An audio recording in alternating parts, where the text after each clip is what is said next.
Hello, Happy New Year. It's 2026. Still can't say that.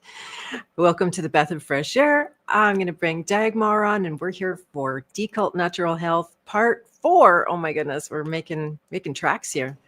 Welcome, Dagmar. Hello, Beth. Happy fake New Year to you. Happy fake New Year. Yes, had a very, very quiet and philosophical, as I always do, New Year.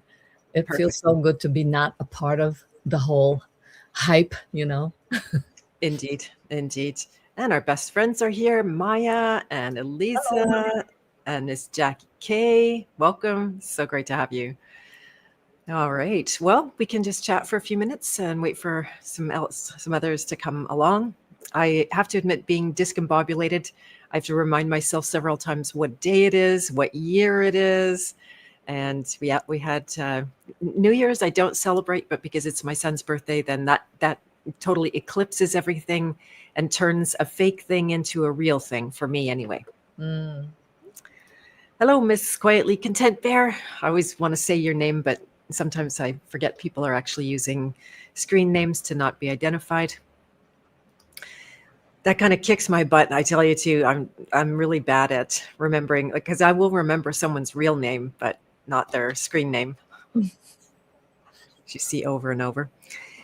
Yeah, lots of interesting things going on. We've had quite a year in the House of Free Will. It's been fun. There's been a lot of rallying, some new people coming into the zone, fresh blood in the Law Guild there, which I didn't think was going to happen, but it did. So shout out to you know who you are in the House of Free Will. And Miss Michelle is here as well. Thank you for being here. Maybe I'll just let people know also that the Creator Code course is starting January 14th. That's about deprogramming our future. And there's only 2 spots left. So if you wanted to join, then this is a really good time. I sent out a little tiny note to my list today. And so here is a link. Pretty excited about this. It's bringing a ton of new stuff out of me. It's all the same thing that I've done in terms of the tools and the methods and the archetypes, but it's coming out specifically for the purpose of creating envisioning. So it's a new iteration altogether. I can barely keep up with what's coming out of me. So Love that. yeah. You're so prolific. Oh, it's a happiness thing that if I'm not creating, then it's I just feel like there's something missing.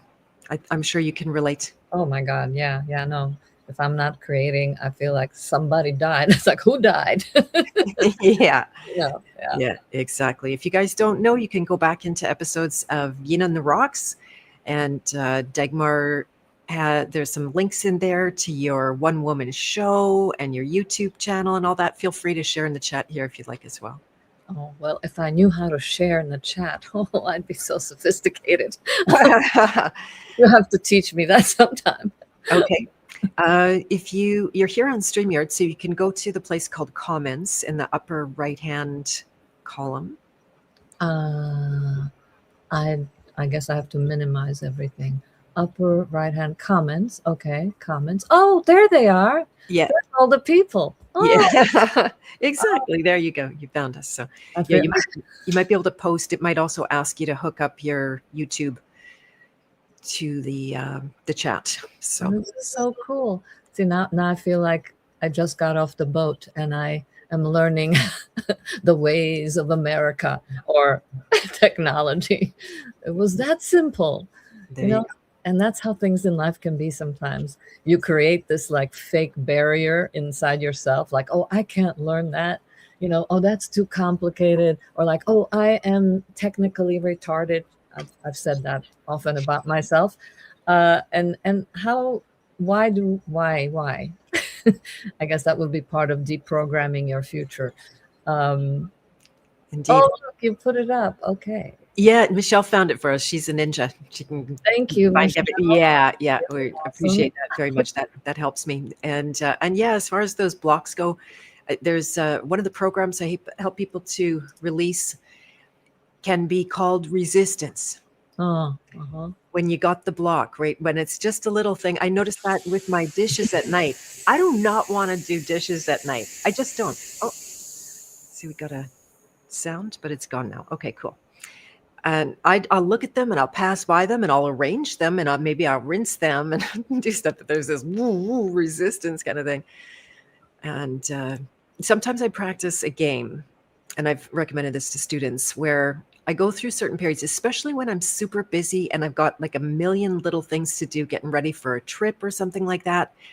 And every single time I feel resistance, I will do the thing.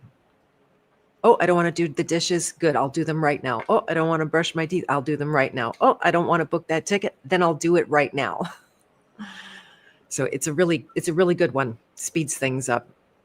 And we're going to talk about speed today, where it's good and where it's not as good. Yeah. And Yeah, for sure. Yeah. Yeah, that just applies to everything, even creating, just to allow for that, to release that push.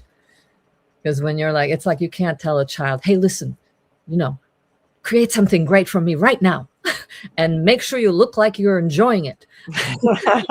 It's that part of us that loves to create under that kind of pressure. Usually will be like, oh, so yeah, it applies to everything. Yeah. Do you find it can work both ways? I hear people say it quite a bit, like when the deadline's coming, then all of a sudden things can flow. Yeah, but see, I think that that's just kind of an emergency way of getting to the same place, because what you're really doing in those moments is you're unblocking yourself. Because you stop talking, you're going, okay, I got to do it. And you put that on pause so things can flow out. But you can achieve that same place. We're going to talk about the breathing, which is, you can hyperventilate and, be full of energy, or you can just breathe so gently that you still get energy, but it's the kind that's sustainable.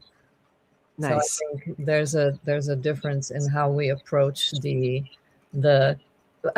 our body is like, what kind of a crazy creative process is that nonstop, And I tend to look at our body. I look at it like the animal in my body, like, because animals are so amazing. We love them, whether they're your own pet or whether they're, some animal in the wild, but it's an animal, and you don't just walk up to an animal and start beating it or shoving things in its mouth or trying to make it vomit or, giving it an enema.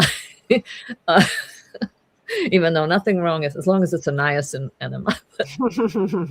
But you get my point, that there's something about that we approach the animal with respect and awe and a trust that it's alive in front of us. It's done pretty good that it's here alive in its great glory. And that's the same thing to approach our bodies that way, that the moment that just to start ground zero is like, wow, you're alive, I'm alive, and look what you've been through, and you're here, and you're still completely devoted to me. No matter how much faith I may lose or complain, but it's still here. My heart is beating, I'm breathing. That's Totally. And if I say one more thing about speed, because there's just an added nuance there. I like everything that you said around it. And for me personally, because my life is, we could say, erratic compared to some. So I'll have, a lot of activity all of a sudden. Right now, that's been the case with a new course coming up and creating that. And it is kind of ramped up. And I've been working into the night quite often, which is not my favorite, because for a while I had been much more restful at night. But that's just how it happens. And then, the course is going to get going. It'll be a different kind of level. It'll probably even out and find its own pace over, it's going to be 12 weeks. So a little bit of a marathon time there, not compared to the 7 months of Journey Code, but nonetheless, still a nice haul. And then I'll be able to sit back and relax. You'll notice I had podcasted quite a bit in the last little while. My last one scheduled coming up is Monday, that is actually, just so I say it now, Achille Curado. He's a police officer out of London, Ontario, and he's been through some very severe levels of corruption that he tried to expose and then got crushed.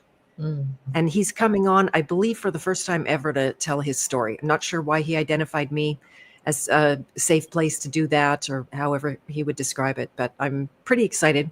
And then it's going to get quiet. We'll still do, I'll still be definitely doing Breath of Fresh Air. We'll see what the next episodes are going to be about.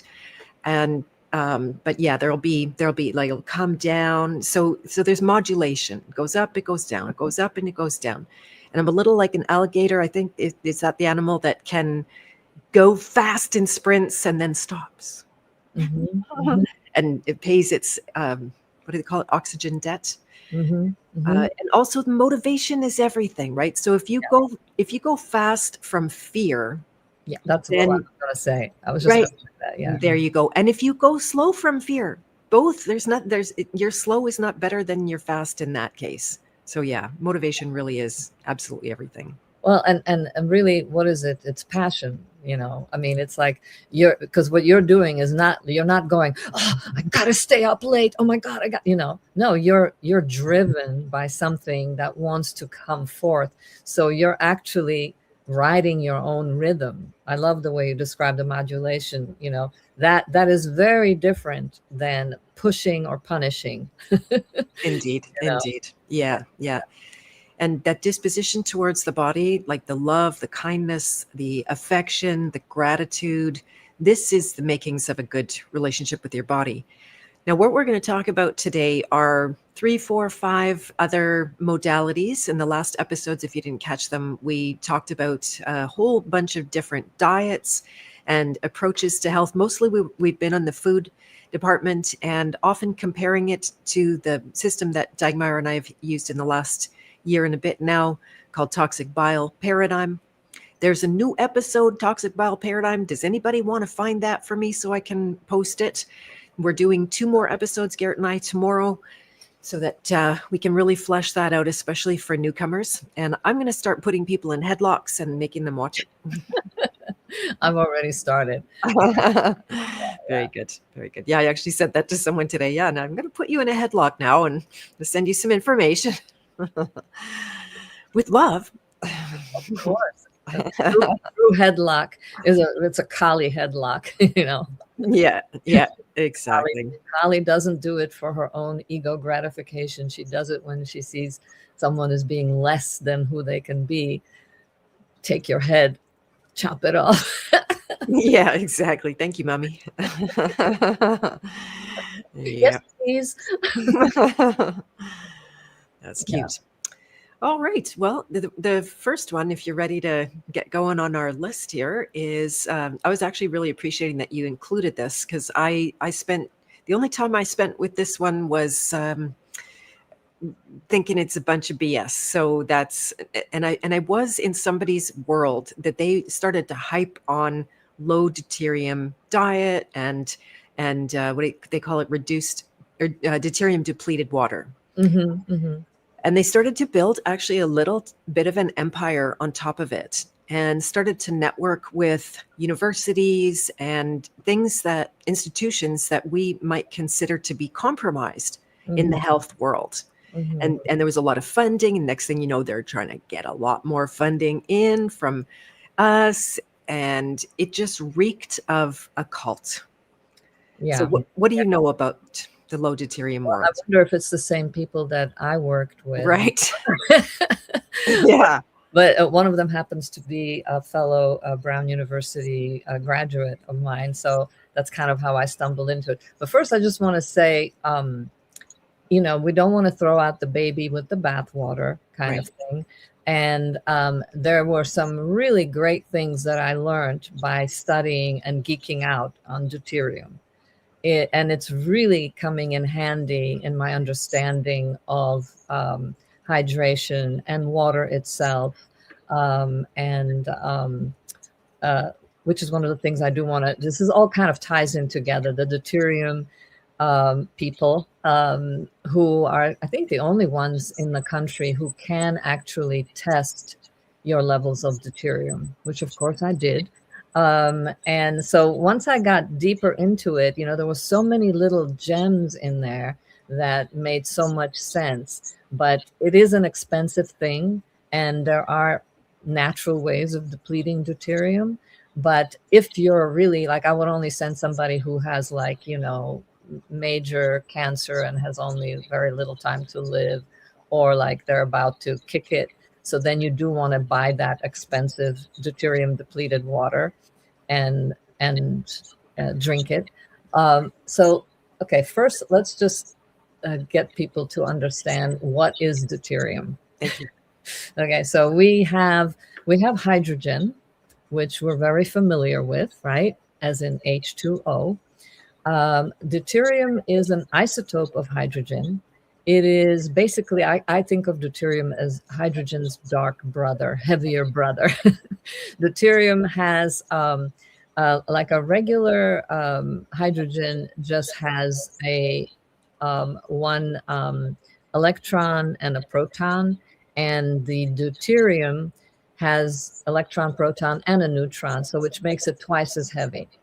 So you can create H2O, which with regular hydrogen, or you can create D2O, or I don't know, I'm not sure about if they use, there's another term for it, but it gets too complicated. But basically, it's still water, looks like water, smells like water, acts like water, but it's heavy water.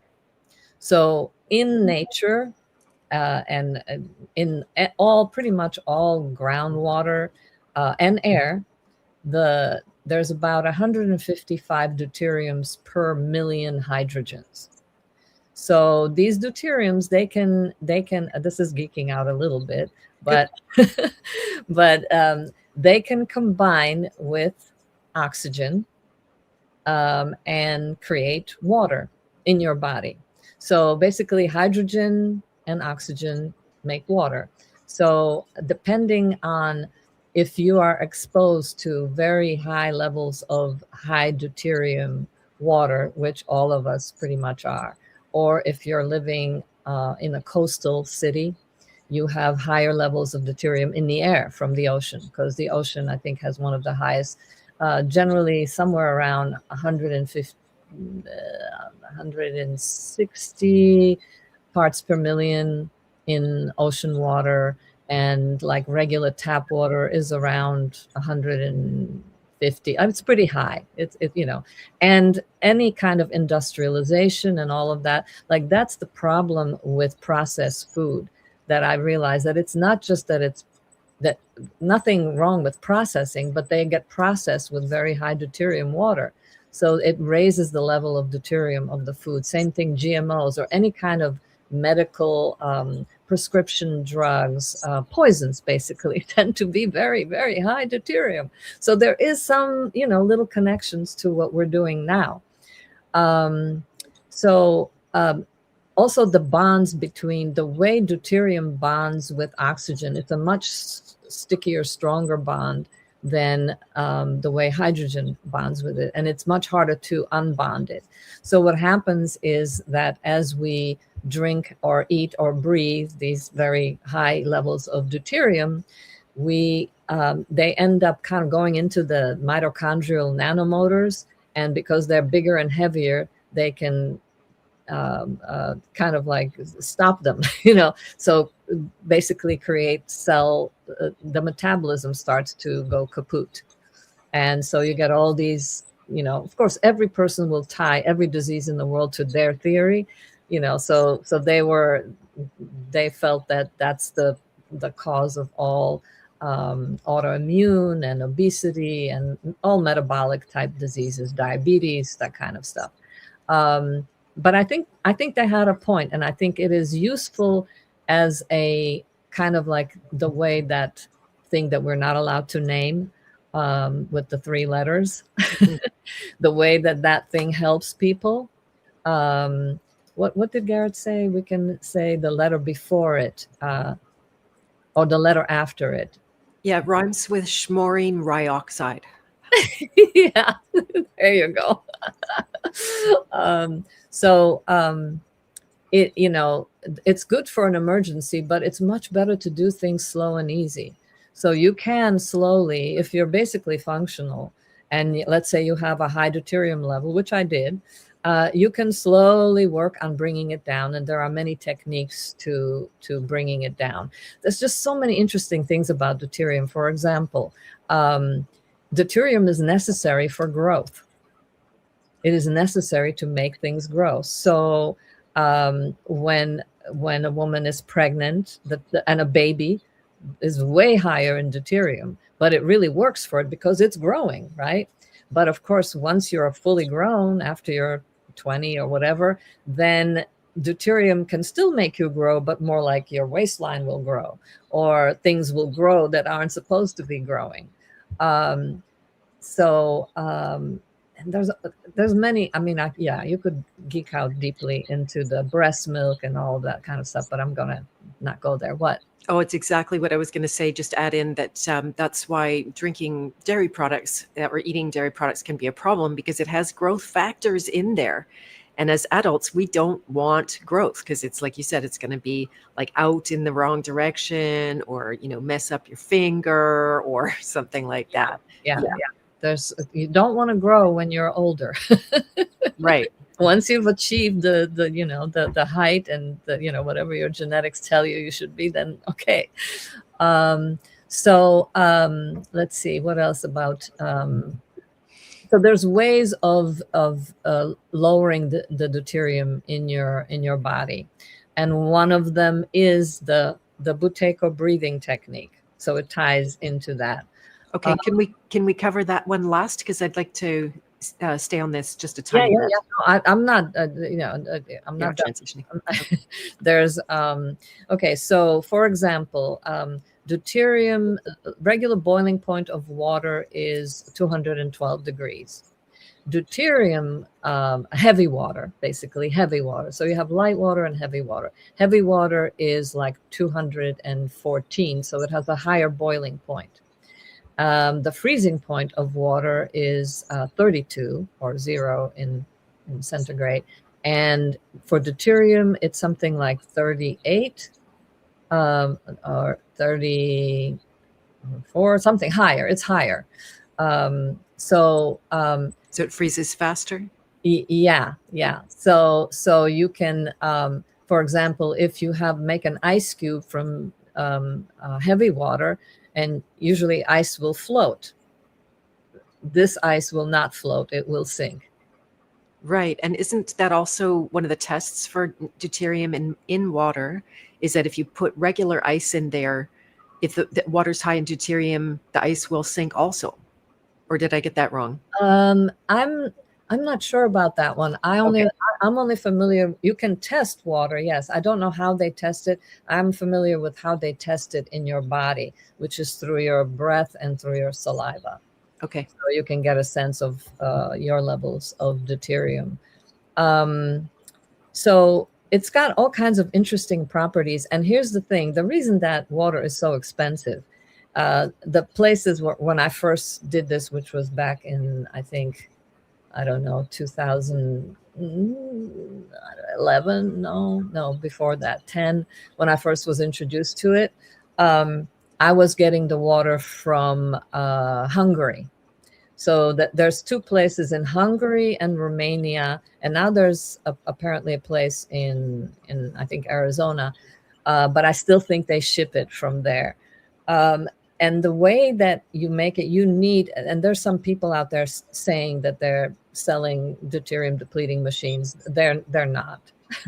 They've removed maybe like a 0.1, but it's nothing to write home about. So if you really want to feel the effect, and you do, when you drink deuterium depleted water, your metabolism starts to really work better, because the less heavy water you have in your system, the easier it is for your metabolism to do what it's designed to do. And one of its designs is to make water. We make metabolic water in our own body. So it's much better. Metabolic water is like, they call it pharmaceutical water too. It's basically low deuterium or deuterium depleted water. So the way they make these is that you have these really gigantic towers. And basically what it is, and this is a crazy thought, and it's probably, I don't know if this is too controversial to mention, but you tell me. If we understood this science and were open to it, and were not completely brainwashed, we would use all our nuclear plants to get cheap, free deuterium depleted water, because the way they make nuclear energy is they take regular, you know, deuterium 155 parts per million water, they suck out the deuteriums, so they deplete it of the deuteriums, and then they take two deuteriums, they smash them together and create tritium. So that's nuclear power, right? So there's tons of some actually really good water coming from these places if we knew how to, if people were like willing to even investigate this. So in Europe, in Hungary, Romania, and I think also in Germany, they've been using this for all veterinarians have been using it for like dog curing dog cancer and things like that. Just giving them deuterium depleted water. So when I got it, it was pretty darn expensive, to have it shipped here from there. But I don't know how else to, because people would say, oh no, you can create your own deuterium depleted water by putting freezing some water, and then you take out the ice, and then that's how you know which is the deuterium depleted. But you'd have to have like the refrigerator the size of a house, and it would take you, days and days to get a little bit of it. So they have a more sophisticated way of doing it, which I'm not sure what it is. Anyway, so what else? I was just gonna jump in if you don't mind. Yeah, go ahead. Yeah, the reactors. It's so interesting. They actually need heavy water. I'm just saying what you said for their process. So yeah, it would have been a natural kind of place. Oh yeah, Cami loves to discuss the fractures. That's different. Okay, I'll come back to that, Michelle. And so yeah, that would be interesting. And what was I going to say? Is it when it comes to your health, what, in terms of metabolism, did you notice anything, or do you feel like it's more? Yeah, you did. Oh yeah. And is it more like a Band-Aid, like the CD? Drinking the water is like a Band-Aid and a kind of an accelerator, but if you don't change anything in your life, you're just going to keep having, you're going to have to keep drinking that water. Right. So it is more of a Band-Aid. Well, but a Band-Aid can be a really helpful thing if you're feeling really bad and you're at least need more time to figure out what to do, but not for the rest of your life, right? Yeah, I'm not putting Band-Aids down, but it's a good category to have when you see that, like, one is actually curative and going to the root source. And then these things typically are more like Band-Aids, where they can get you through tough times. And they can, for me, at least so far, this low toxin diet is the only one that feels like it's sustainable. And thank God I don't need a Band-Aid, but because my body's still functioning well, so I can do it, the slow and easy way. But I was in a lot of trouble. I mean, I was having all kinds of symptoms that were scaring the bejesus out of me. And this definitely calmed that down and bought me more time to figure things out, and at least got me into the breathing technique and got me aware of, that, so when we eat food, our body takes the hydrogen from the food and the oxygen from the air, and together we make our own internal clean water. Our inner waters are more pristine than the ones that we're showering with. They have to be, right? So I really appreciated that. And I also saw how it does your metabolism. It's like when you have a lot of poisons in there, it has to speed up. It has to do all kinds of things to try to process that and get them out. Um, And is it not the other way around, though, when there's a massive toxic load, that it actually slows the whole metabolism down? yeah, yeah. Which is that's the paradox. It's just like putting your foot on the brake and accelerating at the same time. If you keep taking the poisons, yeah, that you'll get to that point of shutdown. But if you're still like a child, whose energy, the moment you put something bad in its body, it will try to throw it up immediately. So if you still have enough of that vitality, if you're more on the side of life, then you will probably be speeding up, Right. which I experience now very clearly.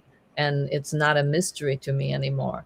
Like I couldn't understand, why did my heart rate go up after I ate? Mhm. Because it was what I was eating, or what I thought was this great nourishing meal of uh, uh, phenols and great good fats and all of that. And that's the only thing that I am not in agreement with the people who talk about the deuterium depleted diet, because they are huge proponents of high fat. And because it helps, it makes you feel better, but I don't think they've done any deep enough research on that. And I'm grateful that I now have a more wider understanding through the toxic bile paradigm of what that is actually doing. Right on. Can I jump in here? Yeah, please do. Just on the subject, this is something I want to shout from the rooftops all the time, that 99.9% of the time that I eat, I feel good after. And yesterday was one of the 0.01%, because I had a little birthday party for my son, and we ate pot stickers and pierogies and some New York slice and donuts and stuff like that. And not huge amounts of it, but actually pretty modest amounts on my part. And then after, I get this little like, oh, nausea, oh, some bile backing up. Who wants charcoal? So I'm like, run. We all have a glass of charcoal, and then it's completely gone. That's like a Band-Aid in that case, right? I took poison, Yeah, and it's a, it's back. what Dr. Smith calls the charcoal sandwich. Mhm. So I did the same thing recently, and I made it myself. I made like a apple crumble, which required some butter. That was the main thing, but it was just apples, butter, and wheat. And I calculated how much of the butter was per each slice, and I use xylitol too. It was really delicious, but I forgot about the charcoal, and because I'm not, my body's not craving butter anymore, or I'm not eating it like I used to. Of course, oh my God, I used to eat tons of it. And I noticed like, oh wow, I feel, is this nausea that I feel? And I was like, oh my God, I'm so not used to that. Like you, every meal I could easily go and walk and run and do something after that. It never feels like, oh, I just ate, oh, I have to wait until I digest, And so I was like, oh, then I took the charcoal afterwards, and it helped. It helped. But I was like, wow, man, it's like, what a responsive instrument that's now talking to me, and I'm listening. I'm not chalking it off to like, oh, well, it's just because it was so cold outside, or because I had this emotional thing I was going through, you know. Yeah. Thanks for bringing that in. Yeah. So So then, um, do you want to talk about hydrogen gas, or was there more on deuterium that you wanted to? no, I don't want to. Hydrogen gas. I mean, I Okay, don't. I want to talk about hydrogen You, gas. I should have said that you, differently. Yeah, yeah, yeah. You talk about hydrogen gas. yeah. Because I breathed that stuff for almost a year, and pretty, give it a real college try, kind of like you do when you approach modalities. You really go for it. And I would say 9, 10 months into it, I had a complete breakdown of my digestive system. You guys have heard me talk about that before, but it was like over. I didn't digest food for about 90 days or more after that. Wow. And I was still in this belief that the Brown's gas was good for me. But I noticed, and I've had this happen before where, I go to grab the nozzle thing to give my gas myself up, and my hand's going, no. Like I'm actually don't. And then there's like, oh yeah, it feels better if I push the machine over there, and oh, it feels even better when I put it in the closet away from here. And I just instinctively knew. Some people might have used that time to go harder on it. And what I became aware of is that, first of all, hydrogen is an antioxidant. So it works against your detox pathways that are oxidative, right? So the reason that people feel good, and this is inevitably, it's a typical duration paradox kind of thing, where at the beginning you get what feel to be like wow results. You get heightened energy, you feel high, you feel, because why? Because you're not detoxing on at nearly any level anymore, depending on how much you do it. So I yeah, when I heard that it was an antioxidant, it's again, hydrogen gas is a band-aid. It's not curative like the claims are made. And I'm sorry. And there were times where I was even myself, and you might see old videos with an affiliate link to a hydrogen gas machine. I'm not going to go through and try to comb out all of that stuff, but just for the record, I don't recommend it anymore. I really love the creator. He's amazing, and he's a member around my parts and stuff like that. Well, not my parts, my House of Free Will. Sounded really weird. Not that. So love the guy, but I can't get behind the hydrogen gas anymore. And it was pretty evident that people ended up on it all the time, like all night, all day, everything. And what happens when you start to come off of it is that you don't feel good. Right. I can add to that story because I never got the machine, but I got 2 big ass boxes of these hydrogen. They're like in pill form, right? And you stick them in your water and you close the bottle tight. You wait for it to do, and then you drink it, right? And I spent some money on that. That was around, I think that was before I did the low deuterium. And something in me, I just finally, and I had them now for maybe 15 years or something. I finally, I was like, I can't throw this away. Everything in me, every time I did it, I was like, what? I don't know. I'm not sure. I put them in the back of the closet. And finally I was like, I need room in this closet. And I finally threw them away. But it was the same kind of like, it just didn't, same way like I had vitamin A in a little bottle I bought once. And it took me, I think, like maybe 12 years to even finish it. Because every time I take one, I'd be like, yeah, I had no idea why, right? But of course, I was sucking down the vitamin A with all the eggs and the dairy and, but when it was in that pill form, something in me was not, yeah. So it's powerful that you were able to, feel into that even after doing it. And still believing it. Yeah, it's kind of what you said at the beginning, that our bodies have, well, maybe you didn't say this, but to add on to what you said, is that there is an innate intelligence. I was in India and they'd sent me with malaria pills. What was it? It's called mefloquine, I believe. And I would religiously, at that time, I got all the vaccines and I'm religiously taking all the pills. And I've got a pill one morning and I go to put it in my mouth and I'm doing this kind of like, it's not going, doesn't want to go. And Wow. it taught me, it's like, I think I'm not taking that anymore. I put it down and I went, okay, all right. And I actually started to improve after that. Of course, I had been sick with everything. Yeah.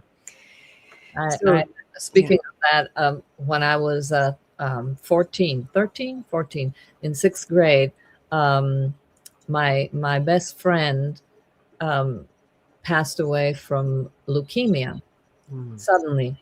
beautiful, vibrant young woman. And I, being a nerd already back then, I took my mother's medical drug book, right? That had the encyclopedia, and I looked up, possible causes of leukemia.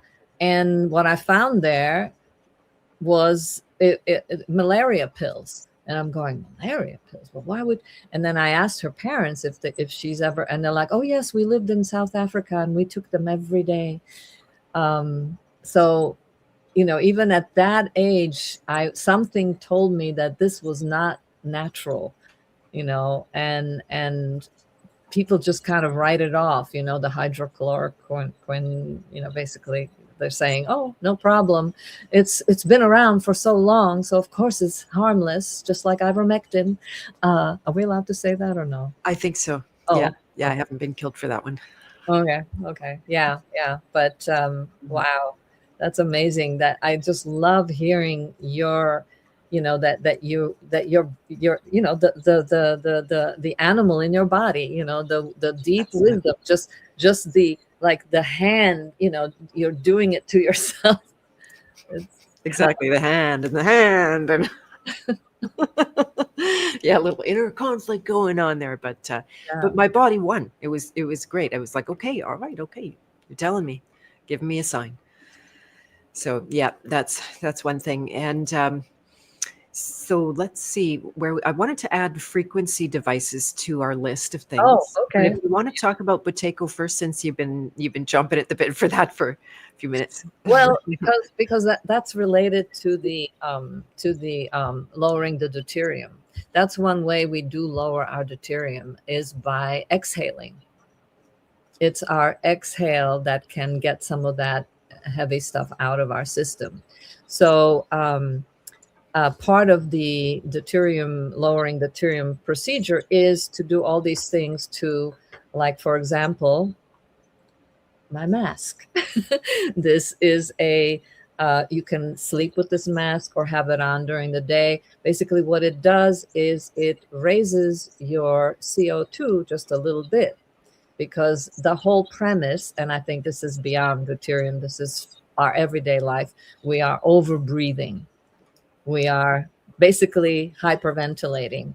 And there's research that talks about how in the last 100 years that has increased, that people are breathing more breaths per minute than they used to. And there's a lot of reasons why we could be doing that. I mean, of course, we have all the electronics that put the animal in our body into fight or flight, even though our ears don't hear the frequencies of the EMFs and our phones and our Wi-Fi, but the nervous system, which is the animal in our body, can feel and hear. It's affecting it. So you could be zenned out going, yes, I'm so calm and at peace, but your body's going, wow, or walking into a city or through a city, you're being bombarded. It's like an attack on the nervous system. So when that happens, we start to hyperventilate. And when we are breathing too much, get too much oxygen, it constricts our vessels. So the actual oxygen can't get to where it's supposed to get to, because it's our hemoglobin that carries the oxygen, right? So if we have so much of it, we can never release it from the hemoglobin. We need a certain level of CO2 so that the oxygen will be released and go into the tissues. So a lot of people are basically CO2 deprived, and which is what, when you sleep with this mask or you have it on for a while, you start to recirculate, and you start to raise your CO2 a little bit so you can actually use the oxygen. So you're really changing your metabolism by doing that. And the other thing that you're doing, like, let's say if you sleep with this, normally you're inhaling high deuterium air, but every city has different levels of deuterium, depending on how close you are to the ocean. But so when you're breathing with this mask, I mean, you feel like Darth Vader with this. But what happens is that you're actually lowering you're exhaling some of the lower deuterium and you keep re-inhaling it. So you're breathing lower deuterium air by sleeping with this. And the way you can tell if you're progressing with lowering, depleting your deuterium, or basically just getting better health and improving your metabolism, is you do a little test, which is called the control pause. And I think Garrett had a wonderful woman, I forget her name, Rhonda something. Rhonda Holman. Yeah, she talked about that. And I've used that as a test for a long time, and it's so helpful because it's so easy to do. And especially doing the morning control pause, like when before you start moving around and doing stuff, that way you could tell how have you been using your oxygen while you were sleeping. So it's very. So what is the test then? Yeah, I'll tell you. I'm going to tell you. All right. It's a fun test. Basically, what you do is you okay. So just like Buteyko nose breathing. That's the first premise. You're breathing through your nose, not through your mouth. And if you look at nature, animals only open their mouth and breathe through their mouth when they're eating, drinking, or dying. Or think they're going to die, right? So, but look at us, especially people who, let's say, talk a lot. That's another way to destroy your metabolism. If you're talking too much, it's another way to hyperventilate, basically, because your mouth is open as you're talking. The way you do it is the Buteyko breathing, the main signature of it is breathing so gently through your nose that not even the hairs in your nose are hardly moving, that it's such a quiet, gentle breath. And I saw this in full action while I lived in Topanga in Los Angeles. And there was a mountain lion who came and sat in front of my window, which was at ground level. And because I was always cooking some meat, so it would always just sit there. And the way that mountain lion came and sat in front of me, it sat down in the sun and it was alive, but it was hardly moving as it was breathing. There was no strain. It was this and I was like watching this going, so that's what Buteyko, is talking about. Like when you're at rest, to breathe so gently that nothing is, you're not chest breathing, that it's just stomach breathing, gentle, quiet stomach breathing.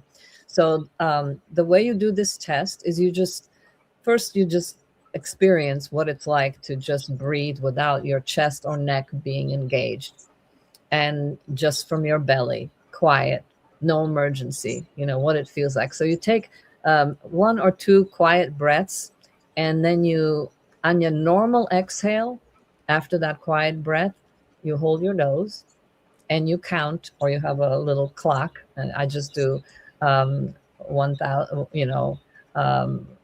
1 Mississippi, 2 Mississippi kind of thing. Right. And you see how many seconds you can hold your nose until you feel air hunger.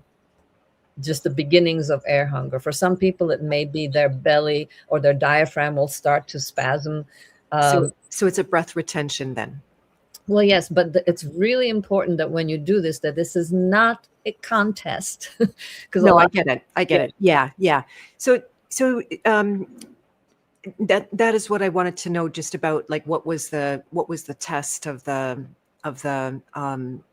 you said it was like testing your CO2 or something like that. Well, this sounds like a breath exercise. It's not an exercise. This is a way to monitor, like people who are on the Love Your Liver program. They can monitor month by month to see how well they're doing by seeing how. So this is just one more thing. How long they can hold their breath for. Yeah, but here's a really, really important distinction, that you hold your nose and you wait until you have air hunger, and then you let go of your nose, and then the next breath you take should just be as gentle as the one you started with. So in other words, you shouldn't be then going, suddenly inhaling. It should be so that you just, when you feel that like, okay, I now really need to inhale, like that air hunger, then that's when you cut it off. So in other words, you count from, and in the beginning, I could only do it for like 12 seconds. Okay. Yeah. So this is breath retention then, right? Um, It's it's holding the breath in. yeah, it's holding the breath on and exhale. Okay. So that's not retention. Yeah. That's the other, This is on the other very direction. this is, Yeah. yeah. So this Yeah. is So Rhonda talked about this a little bit. She talked about the actually increasing your tolerance to CO2 as part of that technique. Yeah. I mean, that's a one way to put it. I just look at it like, um, just checking in to see how well you can balance, how how calm can you get, because if you do have slightly increased CO2, then your vessels can dilate, and also your nitric oxide is made through the nose, because your nitric oxide is made in your nasal cavity and in other parts of the body. But if you're breathing through your nose, you're getting that nitric oxide, which you don't have to do freaking beet juice to do it. Like everybody's selling all their beet powders. So this is just, if you do this at, tomorrow morning when you wake up or anytime during the day, just remember that it's not about how long you can hold your breath, because you could probably go on for a long time, but then when you inhale, you would be hungry, you would be like, Yeah. gasping. It's how long you can comfortably hold How your long breath. you can comfortably hold. Yeah. Yeah, yeah, Yeah. Exactly. Yeah. yeah. Yeah. If you, I did a lot of pranayama in India, and if you take it in any kind of competitive way, then you're going to suffer immediately. It's not very pleasant at all. Yeah. And yeah, it's not a sport. Nothing to be forced in that regard. It actually will feed nicely into talking about frequencies, I think, because I say, as part of Creator Code, there is one module on somatics on the body, which includes the body and the breath and the nervous system and the um, spine and that kind of thing. And it's interesting because I was thinking about this last night. I was writing a little bit about it, that the breath techniques are, on the one hand, like there's a lot of different uses for them. On the one hand, they can be a way to raise frequency, to raise your energy, to, as a kind of like system hack, where your energy, if it's low, you do certain kind of breathing to raise your energy, or if your energy's high, too high, and you're all wired, then you do certain kind of breathing to bring it down. And so it's more of a manipulation in that respect. But I don't hear that that's what this is. This is a completely different thing. And so, say some people would approach the breath like, oh, I'm so enlightened now. I did all this breath work, and I feel like I'm in a trance and an altered state of some kind. And that does happen. I've been Mhm. part of all kinds of breathing things. Did I just talk about this maybe on a podcast or something like that? We did an event in 2020 when we were all clandestine. We had to sneak to this event to somebody's house and drive in through the garage so the neighbors wouldn't see, and call us out. And it was something, I can't remember the name of it, but like really intense, strong breath work that basically resulted in a whole group of people screaming and crying for quite a while. Like it was kind of off the charts like that. That's not my jam, I have to say, at all. That's not something, like, I never went back. I never even tried it again, literally. And so it's easy, just from my perspective, it's easy to think about breath techniques as curative for what ails the mind, the heart, the emotions, and that kind of thing. It's not. It's just not. Yes, it's a tool to. Mhm. It's sort of like using the CDS or the deuterium depleted water or vitamin C or something. It's a hack. But on the side of the CO2, and what you're saying could be actually a CO2 deficiency, then this is something completely different. So then that's cool. Well, you know how everybody's always telling you when you're upset or something, just take a deep breath. It's Mhm. exactly the opposite. When you're panicked Yeah. and nervous, no, don't take a deep. Same thing with yawning. People say, "Oh, yawning is good." No, we all know intuitively that yawning. It's. I don't. I feel like, if you feel like yawning, then gentle breathe and get yourself back in there, because there's so much transmission of an energetic of what a yawn means, when we interpret it in many ways, interesting ways. If you're talking and you started yawning now, I'd be like, oh, is she bored? Or is she thinking about something else? Is she you know it doesn't seem like I anyway, forget that. That's just It, my it's hard to say with that one, Dagmar, because I have clients that release and yawn. And not everybody does it. It doesn't happen for me, but literally every single time they let a program go, they yawn. oh, And and well, I've that's seen it the exact other way around, where the yawn is actually resistance to the release. Where yeah, they, so I'm learning to less and less to say, one thing means one thing, yeah. and then what's the context of it. And I get the gentle breathing, but there's something weird happening in the breath world, because it's almost like it's been a little infiltrated, and there's so much conflicting information. And this is one thing I tried to nail a bunch of teachers down in India, and ask them very direct questions, and I wanted straight answers, and they wouldn't give them. And I think this is part of why, that it's not like, is this food good or is this food bad? There's a relationship to your breath in that moment that is going to be appropriate. And there are times, like I'm personally, I'm a champ at holding my breath out.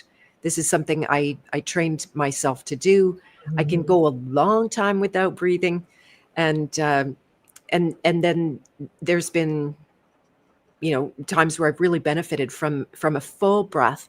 That belly breathing thing, I think, is a little bit, if I say a dramatic word, psyoped too. I don't think that that's the thing. But since I discovered to breathe instead of out, to breathe down, this has been then, like, it's my osteopath was saying, oh my goodness, you have a powerful diaphragm. And then even down, I think that's slightly psyoped, because honestly, we breathe in 6 directions. Yeah, I think what you're saying is very profound, and let's just say it right here, right now, as you're bringing it in, that absolutely it is not, you could say psyop, or you could just say it's psyop by us, when we get attached to one thing. Because like you started with what you said in the beginning, how you go into a rhythm and you're speeding and then you're slowing. It's the same thing. Like, I'm saying buteyko breathing for people who are hyperventilated, just so you have access to both. Now, for example, I also did holotropic breathing, which is That was it. holotropic breathing, which is extreme hyperventilation. And it was powerful. I went back to one time, no, 2 times I did it, but each time I went back to being like an amoeba. I went, and I had somebody sitting with me, and it was basically like, doing ayahuasca without the drug. Yeah. So if I look at, what do I prefer? I prefer to do that. And also I've done the Wim Hof breathing. And there's a time when, yeah, I want to do that. Or like, what's his name? Joe Dispenza, which he does kind of a Wim Hofish type breathing, where you get to experience how much can happen without breath, and the power and the discipline of that. So there's a place for all of it. But I really do think that for most of the way the world is, most people are deficient in the quiet breath, because I think we can access, if you're engaged in any kind of passion, you're probably having some, heavy hyperventilating going on. Even though I highly recommend always keeping your tongue on your upper palate and trying to close your mouth when you're in a moment of passion. Don't let it all be, it does something else to how the energy circulates. But I think this is really good what you're saying. But I'm so grateful that you're pulling it into that, that you keep checking, that it doesn't become one or the other, because there is a place for all of this. And nobody can know except the person themselves. But to have access, to somehow have, like as an actor, you train to go to the edge of every emotion.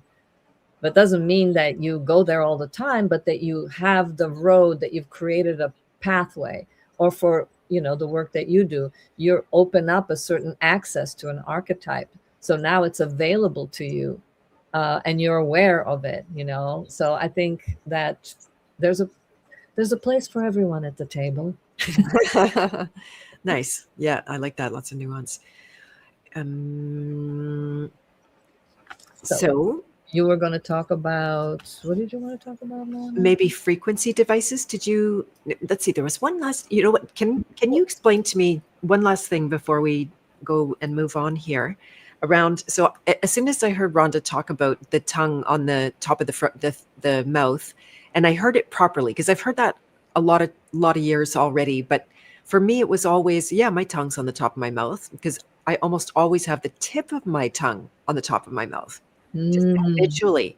yeah, But there's this big, like, it's a whole cavity. It's hollow. Exactly. And I was watching how I was doing breath exercises that I've been doing for a long time now with a lot of habit. And it was with this hollow tongue. And so now I've been learning. And at first it was hard. I was like, I can't even quite feel. There was some kind of connection not going Mhm. there, even though I was doing it. So now after, I don't know what, it's been 3 weeks or something since Rhonda had been on Garrett's show. And so it's much more a habit. I do seem to wake up with my tongue on the roof of my mouth. And at first it was annoying because it's all I could pay attention to. And, like just always aware of it, looking at myself in the mirror with my tongue hanging and my tongue on my roof of my mouth and stuff like that. So what is happening? What are the mechanics of doing that? What are the advantages? Well, to me, my experience of it is that it feels like I'm plugged in, and there's like a comfort. There's a sense of calm when the tongue is, I guess, resting up there and behind, like it's holding up, like it's keeping the breathing of my skull bones going right. Like having it there, like so that your palate doesn't collapse, which I guess that's what aging is. We start to the bone structure starts to collapse. So for me, it's a combination of, I guess I feel like it's related to the fascia, to the lymph, to all of that. That it's kind of part of the whatever it is that holds our uh, um, keeps our structure.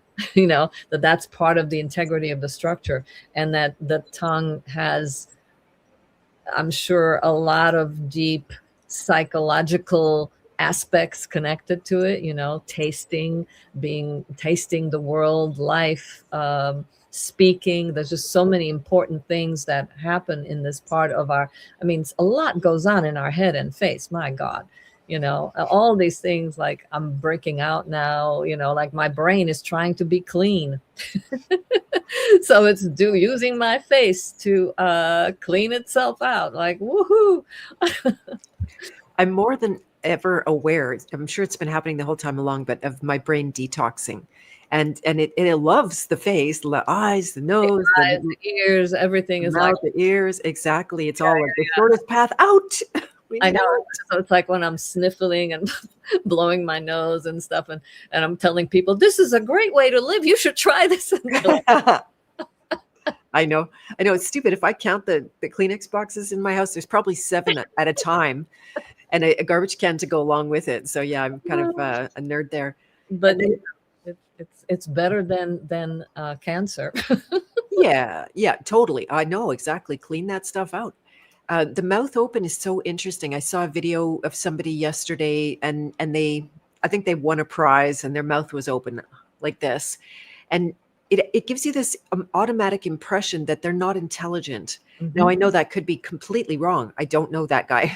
No, but that's the ex-boxer, archetype, Yeah, or stereotype, I guess I should say. But yeah. yeah, I mean, it's like you don't feel attracted to a man who's going around, huh? What? you know, you know, or a woman who. That's why when women who talk a lot can sometimes not be as attractive as women who can, like, shut it. because it's that Interesting.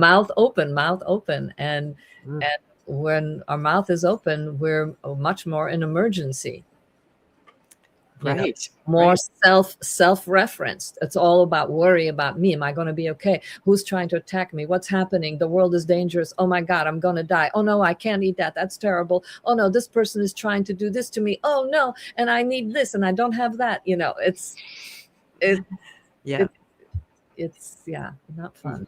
yeah. Yeah. Quick tangent. I remember hearing on a podcast that men don't want to be with women who have a public life. And I wonder if that's part of it around because, they're speaking all the time and it's not exactly the feminine thing. Whole other topic. We won't maybe we'll, yeah. Hmm. Okay. Since I brought it up, if you want to say anything, go ahead. Wow, that's interesting. Yeah, but I would say maybe generally men, but I bet there are men who find it refreshing. As long as one of the things that drives me nuts is when people are in a relationship and they start talking about their relationship in public I and think talking that's it. that I know that turn, if a man starts talking about his wife or some, uh, what do you call those guys who do the tantric guys talking about like my wife when I do that, it's like no, that's breaking, that's not keeping the intimacy sacred. um Yeah, I think that's their biggest fear of losing privacy. That if a woman is public, that they're going to turn on them and use their Instagram to, I don't know, shame them or something or awful like that. it's just not elegant, it's not, I don't know, it's disrespectful in a way, you know Yeah, use yeah, it's gross, right? And I even as a viewer, I don't want to see other people doing that either.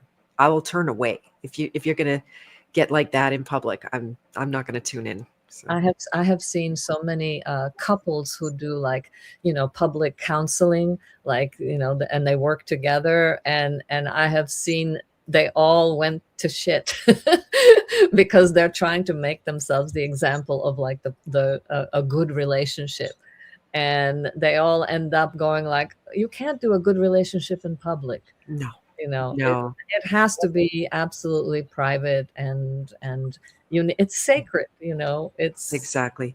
yeah. Yeah, it's like doing a good birth in public. That it's not a performance art. It's the most private thing you can possibly even imagine. So yeah. Yeah, Michelle said before we get too far that plants in the home impact your breath. What's your take on that, Dagmar? Do you have any? Yeah, I mean, it depends what kind of plants, if they're the right ones for you. Are they clean? Some plants clean the air, um, and they do release some carbon dioxide. So, maybe that. But I think the most important thing is, how you, with or without plants, can you change your metabolism by breathing, and also just to add to that, so you can kind of see if you keep gaining seconds on your control pause, you're going in the right direction. You can Okay. sense, you can, I mean, going from 12 was not that hard to keep moving on up, but I could tell every time I'm bile dumping, I suddenly can only hold my breath for like calmly for 27 seconds. But when Cool. I'm not bile dumping, I can hold it sometimes for 50 seconds, Wow. and that's how I know which way I'm going. It kind of gives me a private way without one of those freaking out type tests, where you're checking your blood pressure or your heart rate. This is just a really gentle way of, especially if you just do it in the morning when you're still laying in bed before you start moving around and you're still relaxed. So you get to see like, oh, good. You can see like, oh, what I ate yesterday worked, or it worked, but I'm still dumping. Yeah. Um, Yeah. yeah. So it's Very cool. Very cool. Yeah, I like the plants thing. I never consider whether they're the right ones for me or not. I think it's the other way around. They're deciding if I'm good for them, and I like them. I mean, it's beautiful and it creates humidity in a very dry winter, stupid dry winter here. And yeah, it seems to be good. It seems to be good. I don't know that it would be bad for yeah, any plants reason, but are ruling the world pretty they much. really are. Yeah. We just don't know it, but they are they are the masters of the world, Yeah, yeah. got all the latest, bioweapons, they're the ones who got all the poison darts, and then we ingest their weapons. I mean, how cool is that for them? They're pretty triumphant, and they're so sneaky and stealthy and incorporated themselves into many cultures. Different cultures have different plant weapons that they use for. I mean, it's something to learn about the art of warfare from them.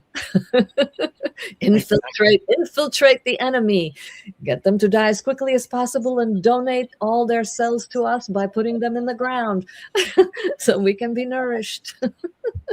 Yeah, exactly. Yeah, it's my least favorite thing when you get really romantic herbalists and they're like, oh, they want us to have it. They want us to consume it. It wants to be eaten. Like that's just personifying that.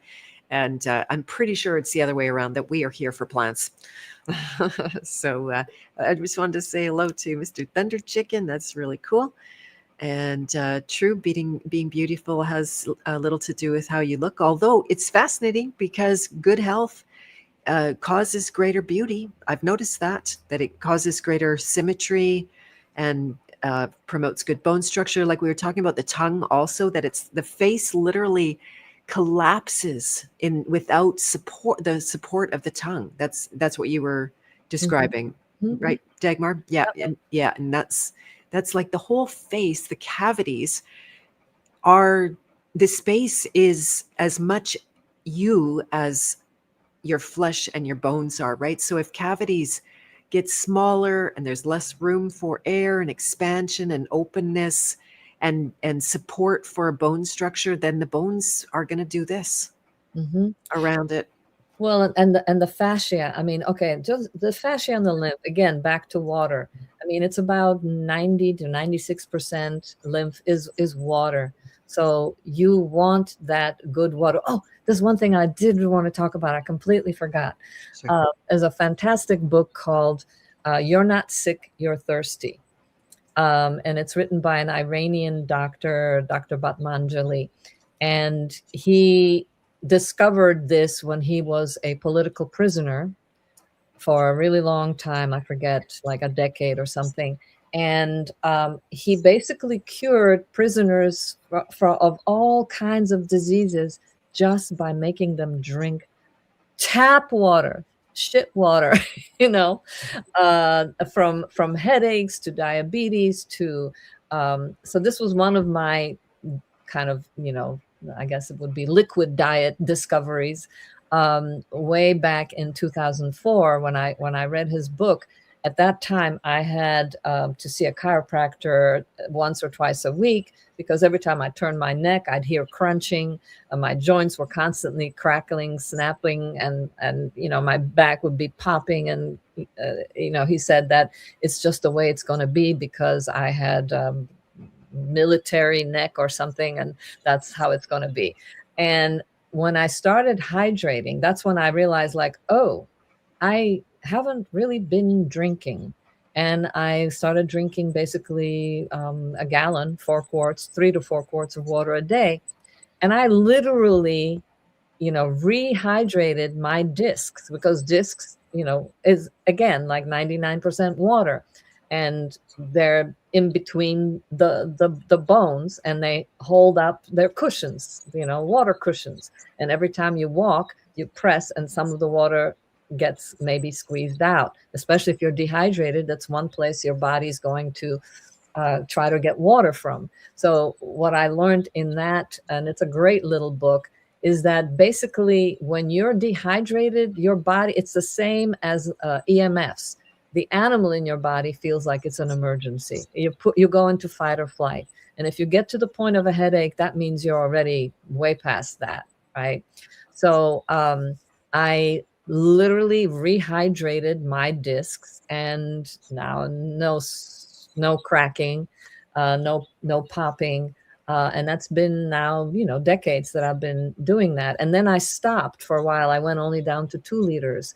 And then as I went on this low toxin diet, I was also just doing 2 liters because I was following Agenus von der Planet's thing, which is like, oh, you don't need to drink water, you just need fats. That's all you need. Just fats or tomatoes. Eat tomatoes. They're going to hydrate you, and drink vegetable juice because it's the cleanest water there is. Um, of course, we know that that's not the case. So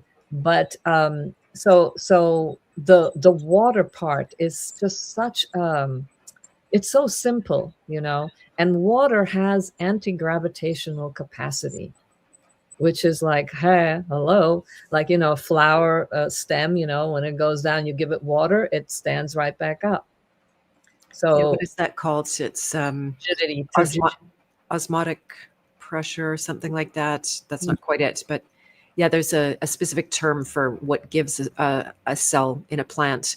It's erectness, so to speak. Yes. I said another bad word. It's the same thing that gives a man erectness. Like, I've had male friends who've completely cured their erectile dysfunction by hydrating because they needed the fluids to rise. Right. Now, here's another subject. It's just like breath, where it's become incredibly confusing for people. And most people that I know in the circles that I was in, it was all the push to drink more water. Well, I actually discovered by the time I'm in the Love Your Liver program, I discovered I'm drinking way too much water. And as a result, I'm stressing my kidneys out. So when I cut my water from probably a gallon a day to about half of that, then, or even less, I think I can end up drinking. Is that true? I don't know. I'd have to go back and look at exactly how much I'm drinking. But my energy shot right up when I got less water, because it's not, it's like running the car in the garage when you're not going anywhere. And then why is that engine still running? That's a different metaphor, but you know what I mean? Like, why are we running the car when we're not going anywhere? So this was one of the things I appreciated so much about the Love Your Liver thing, is that he's talking about recipes, whether it's bile recipes or the recipe. Now it's beautiful when I eat. I used to have this rule that I don't drink when I eat because they taught us that that's going to dilute your digestive juices, and then you're not going to be digesting well. And my son, he always would drink with his food, and I finally gave up and just like, okay, all right, I'll just let you do that. And now I can tune into my body, and it says, okay, the food was great, but where's the water? I'm going to need some water with that to digest that, right? Like, absolutely everything that you put in your body requires water to digest. So it's about finding your Goldilocks amount. What and your water need is going to fluctuate too, based on your toxicity, based on where you're at and what you need to move out, and what you're sweating out also makes a big difference. Yeah, I was gonna add to that it's again what we were talking about with the breathing, that there's a rhythm to it. But most people, you're very unusual. Most people err on the side of never having drunk enough. Where if you've done, a full gallon for a while, then you know what that feels like. One thing that I'll add to the part of Dr. Manjali's thing, which has worked for me so far, so I'll just share it, which is that you drink 20 minutes or so before you eat. That's ideal. And that the process, that when you absorb that water, it gets absorbed, but then it gets reabsorbed back into the stomach lining and provides even more water that's needed to make the proper hydrochloric acid. So that the idea is to drink before, not during food, but right before, and then wait about 2 hours after eating. But that rule, I've been doing that now for decades, and it really works well. Like, if I do drink with my food, I notice that it does make me a little less digestive. But if it doesn't for you, then great. It's like Garrett's, Dr. Smith's work, it gives you that parameter where you can actually watch your own pee. So you could see, if it's really clear. But most people don't pee in a cup. I do. But most people will not, check their pee in a cup, go, oh, what color is it? But it's helpful if you can do that, because then you can really see by, going by the color. If it's too dark, then you need more water. If it's too light, then you need less water, you know. Exactly. Yeah, I love that. That I got to a place where I was peeing clear constantly. So yeah, so that's what we were just talking about, Leah Monson 8827. That you really have to see where you are at. There's no protocol for Yeah. true health. Zero protocol. And I'm really estimating. I'd have to go back and now and see what am I. I'm probably drinking 2 quarts a day. I would say that's if I was accurate. It's still quite a bit. I'm amazed how much water I go through, but that's what my body wants. And so yeah, you have to find your exact amount. And the pea color helps because just to repeat what Dagmar said, if it's like it's like gross and stinky and dark, you are definitely dehydrated. And hot, right? Like there'd be concentration of toxins in there and it won't feel good. And then the other way around is peeing clear, which they always told us to do, right? Like that's all my natural health things: pee clear, pee clear, pee clear. And that's when you unfortunately are putting a lot of stress on your kidneys. So you have to find your exact amount, and it will be different every day because you're different, doing different things and eating different things. Especially if you are on this program, you'll find that sometimes you suddenly start copper dumping and you get very, very acidic. And so then the extra water helps to not burn your tissues as it's coming out. So, but then if you don't know that, then you may just go through the pain and the burn and you end up with UTIs Yeah. and various other burning type things. But if you just can drink the water, and of course you can always do charcoal too. But when you eat charcoal, you actually have to drink even more because it's very absorbent. So, your body needs to be hydrated, and like the Dr. Batmanjali said, it'll get it wherever it can. First, it'll go for the joints, then it'll try to pull it out of your skin just to keep the water volume going. And then you don't want it going to your brain, taking the water out of there. But the body has to triage, which is an emergency. It has to triage, go, let's see, well, let's take it out of the ovaries. She doesn't need to reproduce anymore. Or let's take it out of the skin. Who cares how she looks? Or well, even if she limps, let's take it out of her joints. And so she limps for a while, but she'll be alive because you need the volume. Yeah. Yeah, exactly. Yeah, and your body will make water too, but of course that'll be expensive at a variety of levels if you're relying on that. I'm sure my son relied on that. It was hard to get him to drink water. Well, the body should make a lot of water on its own. I forget what ridiculous amount our mitochondria actually does make water. Mm-hmm, It does make metabolic water. mm-hmm. It must. Yeah. Yeah. But Exactly. we're not primal man anymore, roaming the fields and under the sun and living naturally. We are living the most unnatural lives. So we can't go like, oh well, we're not drinking the blood of the animal or it's just a different world. And the atmosphere is probably way more moisture in the atmosphere itself because electricity and all this, it dries out the air. I mean, we have dry air. And yeah, anyway, so you get the idea. Dry and getting drier. I was noticing all the chemtrails this morning, and now I know a major component of that is calcium carbonate. I know. And so that's really poisonous. If that team calcium, if we had been cured by calcium, we'd all be cured because it's coming at us pretty much every single day. Definitely a drying agent. And you can't talk about water without talking about electrolytes, that they really are necessary. This will change your relationship to water. Yeah. People say, well, you have to structure water and then you have to put minerals in the water or your body can't relate to it. I think this is one place where the body is infinitely more intelligent than we give it credit for. And, I drink mostly distilled water with nothing in it, although a glass of water with some potassium in the morning, probably one more in the evening, I'll do that. But the majority of my water is just clean, distilled, untreated water, no frequencies, no nothing going on there. And I'm thriving. So, Garrett's been doing that for 7 years now, same thing. I don't think we lack the intelligence that the body needs it in order to structure water. I haven't seen anything die. All my plants are thriving. my cats thrived, right? That you don't need a magic wand for your water, as far as I can tell. Hmm. Hmm. Yeah. Yeah. And so just say what the electrolytes are, because for some people that's a Sure. mystery. Because it's just like a word that they put on, Gatorade.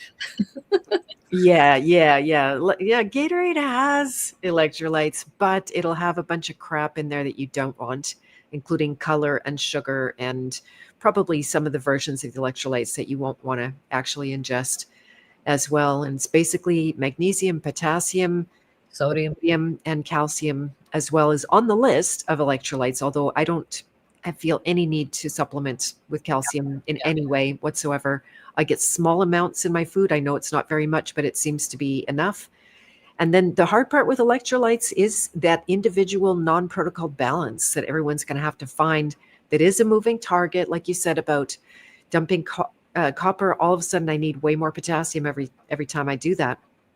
I'll go from like the, one or two bananas, and then I need 5 bananas a day instead. And then I'm like gobbing on. I'm actually sprinkling potassium chloride on my food like it's I put it on my condiments. banana when I'm copper dumping. I'll put potassium citrate sometimes on my banana. Like Funny. a double dose. There you go. Yeah. So that's another modulating factor that you have to continue to pay attention to as you go. And yeah, distilled water. I was so against it at the beginning, and I'm singing the praises of spring water. Well, yeah, spring, God's water, it's water in nature and everything. And it's like, well, that water contains a lot of poisons that once upon a time wouldn't be a factor for us at Mhm. all. But now in a state of hypertoxicity that the average human being is in, and we're in a hypertoxic environment at many levels, then I would rather get the clean water and not have to sort through. So I take this beautiful local spring water that's gifted to me in exchange for a House of Free Will membership, and I distill it. And then I get to see all this stuff in there, which is fascinating because Mhm. it comes out like chalk, Dagmar. I think the level of calcium carbonate in the spring water is off the charts. Yeah, yeah. I take reverse osmosis water, and then I put it into my distiller. That way Really? that way I never have to wash my distiller. Yeah. Mm, Because mm. there's some little thing that the reverse osmosis doesn't remove, and there's some little thing that the distilled water doesn't remove. So this way I cover my um eccentric ass. That's funny. Hilarious. Yeah, Pedialyte brings back memories. I hear you. Or Pedialyte. Yeah, exactly. And yeah, so this whole structured water thing, I don't have a huge amount of knowledge. I mean, it's true. If you have a fountain running beside the cat's dish of stagnant water, that cat will drink of the fountain. Absolutely. I've seen that a lot already. And I even would test there would be a bowl of their just regular water, not like old and yucky, but just still. And then I would put a vase with a stick of maybe one of this, like my tree branch or something like that. Well, they would drink out of that instead of the bowl. Now, maybe it's because they're brats, but there's something to it, moving water compared to stagnant water. What do you think, Dagmar? Yeah, yeah, no, absolutely. But it's like, like we're not ancient primitive people anymore, and you have to think about what are the pros and the cons. Yes, I feel that this is my compromise, is that I'd rather drink the really distilled water, the cleanest water in terms of crap being in it. And then I feel that just like our body makes metabolic water, and if you're taking enough minerals and have access to them, the water has to structure itself inside you, especially if you are making metabolic light water and you aren't loading yourself up with the deuteriums. So I'm sure that water coming from an artesian well will be structured and more beautiful, but it can also have so many things in there. Whatever is living in there is living off of what's in our atmosphere and is pooping in there, or uh yeah, I mean, I know that Lee talks about how he has it's the same water that salamanders drink, and they're, you know, they're part of that, they're thriving in there. But I'm not a salamander, you know, and Oh yeah. they found a way to make their life work so that they could survive. I feel like I have to find my human way so that I can survive. Because I also was majorly, I would travel long distances to get fresh spring water, and supposed to be the best, the most pristine. But then when I did some testing on it, it was like, holy crap, there was a lot of iron in it. It had all kinds of other things that were like, I don't want this. Because and this is one place where you the lowest deuterium water that you can get is would be like glacial water that goes really really high up. So it's like it's basically um, cleaning itself the same way that like the towers where they make this water in Romania and Hungary. It's that same principle that if it's going up a long way, it's removing the deuterium. So you could get like 90 maybe parts per million of deuterium water if you're, but then you'd have to live on top of a glacier. I don't know. That's not gonna. I can't do that, right? Because most groundwater is pretty high, because you know, and most processed foods is made with high deuterium water. So Right, right. And one more point about the intelligence of our body that I think knows full well how to structure water. And, you know, even us sitting here having a conversation in front of my glass of water is influencing the water, right? yeah, Like it's so it's all, it's not, there's no such thing as the dead water. We're in one field, well, and you know, all of the vibrations are penetrating throughout the entire yeah. system. Mhm. All water. I don't care if it's distilled, reverse osmosis, or spring, or the water in your tears or your pee. Is it can hold memory. It's a creator. I don't know if you've ever done any work with Veda Austin, Sure. but I've got my own little petri dishes, and I've done, you know, freezing the water and looking what it shows me, and all water is freaking alive, and we are part of that because it's part of us. You know, like the idea that we were all at one point living in the water, so we basically just took the water with us, and it's all inside us. You know, Right. we are carrying the water, and the water is communicating. You know, this water is talking to me, and it's full of this conversation, and it's actually really enjoying it. That's And good. it's contributing too. Water is creative, as you could see when you do Veda Austin's work. Like when I would give it certain suggestions, the creative way in which it would express that and communicate with me is like, wow. So once you see that, you're like, come on, it's all alive. You know, it's a big part of us. You know, and why? I mean, I even did a tear once. I mean, wow, uh, what you see when you freeze it, and then you take a picture of it, and literally you can see, like, it's like a painting. You know, I actually saw a painting of World War II when I put a tear in there when my mom passed away, and I was just feeling her so deeply, and I was just, I didn't know how to process my own grief, and I saw it in the painting. I saw the tanks, I saw the guns, I saw I saw part of her that I just didn't know what to do with, and it was very helpful for me to see it, to not just have it be. So the water was talking to me, and Very yeah, good. Very good. Yep. Um, bodily touch. fluid, Hmm. the whole sex act, the moment you mix any bodily fluids with somebody, you got their ancestors in your life and they got yours. Mm. Yeah, something. I don't know. There's something that I haven't quite figured out how to articulate. There's something. Again, back to the intelligence of our body and the basic function of minerals. They ionize with water. They just naturally do that. So I don't know. I think there's just a lot of hype around structure and the technology around structure and the devices and the things, because it's one of those things that made a good business, but it could be based on stuff. And again, like what you were saying before about everything else, the breathing and all that, like structured water, I have the device, and I have many other devices that structure water, from different wands to frequencies to using the sun.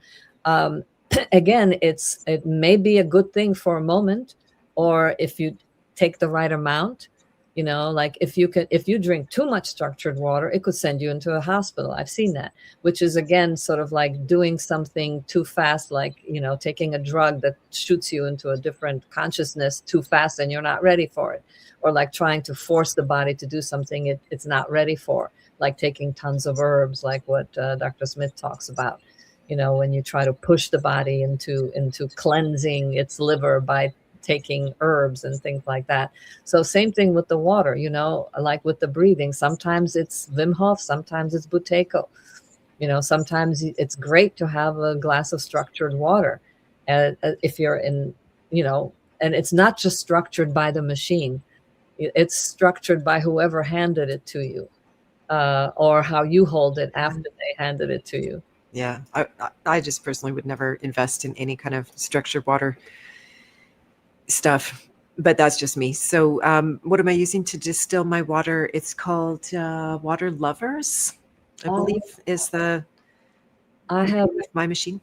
I use one that's from a company called Pure and Secure LLC, and it's all stainless steel, so there's no plastic parts in it. Nice. And nice. I like it because it's not too big, because I don't have a lot of space, so I kind of only do like a gallon at a time. Right. Yeah, and I hear a lot of the distillers have copper parts inside. Did you look into that at all? I know. I'm pretty sure. I think this one is all stainless steel, from what I understand. Okay, yeah, look into it. I did a deep dive one night with ChatGPT, and they said, "Yep, there's always a copper part in there." Okay, but maybe you got a good one. And then there's somebody in the chat that says water can't hold a memory, and water is not alive. And there's something there. I like Daniel David I am a good friend, and he's coming at it from the Bible and talks about that moment where spirit hovers over the water and impregnates the water. And so that's an interesting relationship of the water to the spirit also, and that in and of itself, like, I'm sorry, sure, you will die without water, but that doesn't mean water is life or water is consciousness or anything that reflects. Like, I take my pen and I write on the page and, oh, it's alive. Like, no, it's not. So there's some kind of weird, I don't know, something. And then there's the whole Deuteronomy in the Bible that talks about how God separated the waters from the waters. And that's like there's some secret code in there, I think, about deuterium. That's funny. Yeah. The whole that we're in a water dome, and you look up, and on a clear day, it's definitely watercolor. And it was Crow that has photographed the lunar wave, the wave that appears to move in front of, making the moon look like it's fluid. But yeah, I mean, we're seeing through a fluid, and even air is a fluid. We're in a fluid environment. So yeah, there's a lot of water. Did you ever see that video of the guys who had enough money to shoot up a rocket, and then at a certain point it stops, and then it turns, and then it goes kind of like the shape of a dome, but the marks that it leaves look just like when you're looking at an aerial view of a boat. The tracks that it leaves looks just like like the tracks you would leave in some kind of liquid. Anyway, it's fun stuff. Fascinating. Thought experiments. I'm not saying this is any truth or anything like that, but that's okay. That's good to know about the Water Lovers machine. I've had a few glitches with it, and I'm like, are you kidding me? It's only since 2021 or 2 at the most that I've had it, and it's glitching. So that's good to know. I might not get it again. It was not cheap, actually. And yours a Megadome distiller. What do you think of it, Jackie? Is it a good performing one? And Icelandic water, glacier water from the grocery store is high pH. I haven't been down the pH rabbit hole yet. I know it's there. I've been navigating it purely intuitively, and I kind of hesitate to throw in another marker. But yeah, the rainbow is very interesting. Ken Wheeler says that water isn't alive and can't hold memory, but he does insist it's an antenna. Well, that's what I was actually just starting to think about because it does seem to take in information and give information. So, transmitter receiver, that would make more sense to me, that it's a kind of conduit. It definitely conducts electricity. If you drop your blow dryer in the bath, you're going to find that out pretty quick. So maybe it's just like my experience with it. Maybe it isn't that it is creating, but that it is reflecting my own creating. That it's like a good mirror. And but when I look at some of the things that it created, I'm like, man, if it's really reflecting, then boy, am I really creative. Which you are. You are. Yeah. And if it's been in you like the tear, right? So it's, yeah. And there's somebody just said it too, in terms of never mind oneness, right? Like it's one field. So we try to break out an element and talk about it uniquely. Yeah. And it doesn't bring us home. Yeah. It's just like we're talking here, we're creating vibration with our words, even though you're alone in your space, I'm alone, but it's affecting everyone. It's going in waves. That's just one part of it, and the water is part of that too. And our breath, and our fascia. What's his name? Perry Nicholson. He says that the fascia and the blood that the blood and the lymph are like liquid fascia. Ooh, nice. And I love that. Because the fascia is what's holding us together. It covers everything. It's like this little suit, and it's part of holding our head in our bone structure all in place. Yes. My fascia is falling apart. Yeah, perfect segue into fascia. I have not done a deep dive. I've seen people going crazy for it, and so what have you learned in that arena? I was just thinking, what a great expression would be: get a fascia lift. Yeah. Well, it does do something for sure. Mm-hmm. It's again, just like the mystery of exactly what is water, what is air, what is breath, what is ether. We're calling it air, but really it was the ether. And thanks to Einstein, the shill, he said, "Oh, there's no such thing," and so people don't include that anymore. It's sort of like fish not including water in their high school classes. But what was I saying? Waters aren't one, though, perhaps. Yeah. I'm just catching up here. Yeah, that was the same. The waters are one, whether it's coming off your breath or going in your body, or it's in the river down, or it's on the snow on the ground, or water's one. So the fascia, it's all kind of like, I just see it as like this kind of plasma liquid that's really strong and can bear huge amounts of weight. And in order to, and I've done all kinds of work with it. The one that I'm doing now, I have been for the last year and a half or so, that I love, is with these wooden blocks, so that you really feel so you can really go deep in there and feel, what does it feel like when the fascia does release a little bit.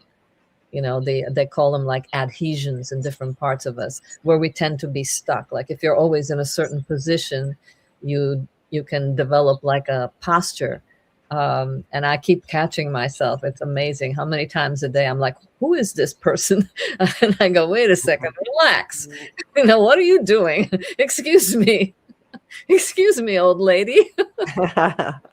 Exactly. What are you thinking by sitting like that?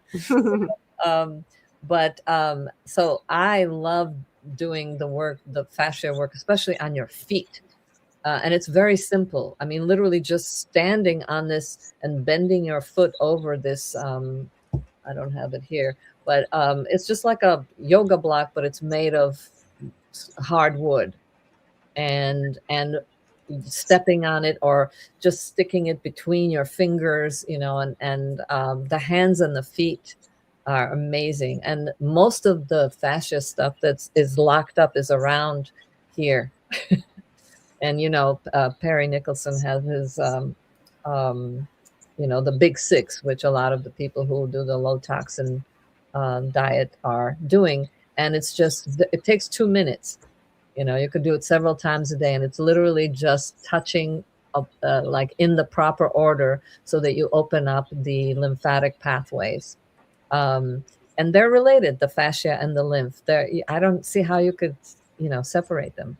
As a matter of fact, there's a great interview with him and the woman who does the block therapy, having an interesting talk about, the interconnection between those two. So Nice. another fun thing to practice. Yes. Okay. I was just going to jump in. So I had a cancer of the lymphatic system. And so you think that I would have learned all this, but it was the first time I heard it from Garrett, that the lymph is the sewer system of the body. If anybody had ever told me that, I think something, and I obviously didn't research enough to learn that properly, but they talk about it more like it's your immune system and it's your lymphocytes and your ability to fend off the evil pathogens and bacterias and viruses and all that kind of thing. But at the end of the day, the one thing that's really, really good to know about lymph is that it doesn't move if you don't. Whereas, the blood gets pumped, even though it's a lot of controversy that the heart is a pump, but it gets moved probably not by the heart. It's a different kind of pressure. But yeah, the stagnancy of any fluid in your body is going to accumulate, and it's already the full of the junk. So my latest, I like the big six. They're okay. It broke down when I lost use of my hands, because even doing this was not so good. And now I've got a vibration plate. And this is amazing. I love this. We're gonna make some disclaimers around it too, not to think like, oh, just go spend 10 hours on your vibration plate and call it a day or anything like that. I do have to take it in doses. It's clearly extremely detoxifying, like literally shaking up, physically, manually shaking up the stuff in your body. And but definitely moves your lymph. I feel fantastic after, if I keep it to nice little 10-minute segments, maybe once or twice a day. And you can get on there and make no effort as well, because I was doing the workout that you sent me on there at first. Now I'll do a combination of working out and then just the passive workout. Last night I laid on my back with my legs on it, and when I got to the floor, it's like, oh, it's freezing cold down here. But within, I don't know, 2 minutes, I was perfectly warm. Why? Because everything's, it was just my legs. It's not even the rest of my body is getting moved, but it raised my body temperature. Well, yeah, but remember, that can stir, if it raises it too much, then you can stir too many chemical reactions and start detoxing. Yeah, in this case, it wouldn't be heat caused, but I think just the motion itself. And I can see from my days when I did chemotherapy, breathing was too big a vibration. I couldn't deep breathe. It was my cells weren't solid enough. My bones weren't solid. The muscles weren't attached with the bones in the same way. Now in this case, it would be the fastest growing tissues in the body were dead or dying, because that's what the chemo does. It kills the fastest growing cells in the body, which are inevitably the lining of every, your gut, your eyes, your ears, your nose, your lungs, everything.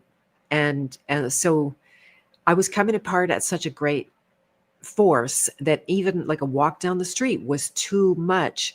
Putting that, if I got on a vibration plate back then, I would have been like, nope, get away from me. I'm not doing this.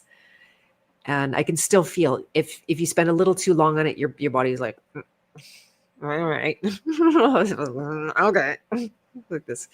So, yeah, that's amazing. It's amazing. Your story just blows me away. I mean, the testament to all the different things that went into your recovery. And I don't know, do you notice now, like now that you've been like a year and 4 or 5 months, that your body can, it's easier for things to come out, that it's kind of like a, it's not such a, I don't know, hard work to get things, that when you have your little dump, that you can recover faster. Way faster, way easier. Oh, exactly. I'm calling this a copper dump, but here I am, lucid. I actually forgot until you said that word that's what's happening to me. So yeah, it gets much more subtle as it goes along. And I have the reins. That's the part people don't remember, right? That Yeah. what I used to do when I would start to bile dump or copper dump or whatever is I would like run and grab something and take a lot of it and emergency and put a stop to it and this is actually something really specific. I might end up doing some work inside Love Your Liver on deprogramming, and I would like to teach and help people to manage their system during a bile dump, because what you were saying earlier is very true. When your body is compromised in any way, it sets off fire alarms. Hmm. It just does. And so that you can just follow that blindly and go, um, like cooperate with this internal, which can be very invisible, by the way. You might not hear this at all, but it's like, I'm going to die. I'm going to die. I'm going to die like this.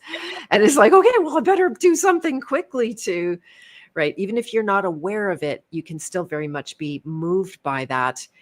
And so how to navigate and negotiate and move mindfully and in that place to be able to take. I did it last night to myself, where I think it was after maybe some of our treats, and I felt this like flutter in my system, definitely a want for safety, survival. Hmm. And then in just a minute of conscious release work, I could let that program soothe, and then I'm in a place of much greater lucidity, and I know what's to be done. Yeah. Nothing. That's often the case now. I come to that conclusion. Yeah. Don't do anything. Just stay the course, eat well, carry on, maybe a little more potassium if I know it's copper, Yeah. or Yeah. even a lot more potassium, something like that. But yeah, it's I'd like to teach people how to move through the bile dumps, because you can definitely compound your Yeah. problem over Yeah. and over. Yeah. Yeah. Wow. I mean, that's just such a great description of that. The difference in how I deal with things that come up when they do come up. It's it's um it's like the animal in my body is trusting me a lot more Nice. because Oh, it's beautiful. I don't freak out. I just kind of go, okay, so let's see, what can I do now? And I actually go still instead of grabbing, like you said. That's why I'll be like, okay, I gotta go get this, that. And so now to just like what you said, just carry on, keep doing this, and it's okay. It's almost like just saying, if you're sitting in a room with a wild animal, or you're out in the nature and you're sitting and the wild animal is there, that you just sit with it and it starts to trust you. And there's a possibility of the deer coming to smell your nose, but it's God, it's a relationship. It is a relationship, you know with um with something that is very primal and unintellectual in us. And Exactly. and you can't throw the intellect on that. You can't go, well, you see what's happening. No, you just have to, it's sort of like giving the frequency in your own atmosphere of like, it's okay. We're on the right path. And just knowing that I'm not unconsciously poisoning myself because I need comfort food, and that I'm okay. you know, Right. just giving that message. It's such a different way, a place to live from and to navigate from, but it's not like I'm in control as much as it is I'm fully present. Like, I don't have to run away from something. I don't have to get all fancy with like, what does this mean? Like, oh my God. Yeah, never mind that whole layer of things exactly. Yeah. Yeah, yeah, we've one way or another we've ended up with an adversarial relationship to our own, as you've been calling it, like animal nature, and our disposition towards it when you get, especially when you get signs and symptoms and pain and discomfort and signals that won't let you suppress them, even, right, that they just don't go away. There's certain things, then we learn to hate them. We want to control them. We want to change them. We want to get rid of them. We're scared of them. It seems to be a threat to our life, and there is something there, right? Like you're saying, there's constant triage going on, so there is a reflection of something. But if you can be in to dissolve the adversary, and be, now there's all kinds of flaky ways that won't be accurate, but they're still helpful to have a relationship, to have a consultation, to be loving and kind with your body. Now, new agers are going to run away with this. Oh, you just have to love yourself. That's a bunch of bull crap. I'm sorry, like bull crap. Absolutely. There's there is a thread of truth in there, but it's not generally what people think. And then the thing about control, I like what you said about it's not about control, it's about presence, because real presence is control. The only problem with control is wanting it and lacking it. Mm. And that's when we say, oh, they're so controlling, it means they are desperate to get what they think they don't have. Mm-hmm. Mm-hmm. And when you practice presence, you see, like, oh, I have control over everything. Everything is listening to me. Mm-hmm. Like, talk to it and see, hey, are you suffering? Poor thing. Anything I can do? And it's like, no, no, I'm working on it. Okay, good. I'm with you. I'll stay with you. I'm not going to suppress that pain. I'll allow myself to be present to that pain Mm-hmm.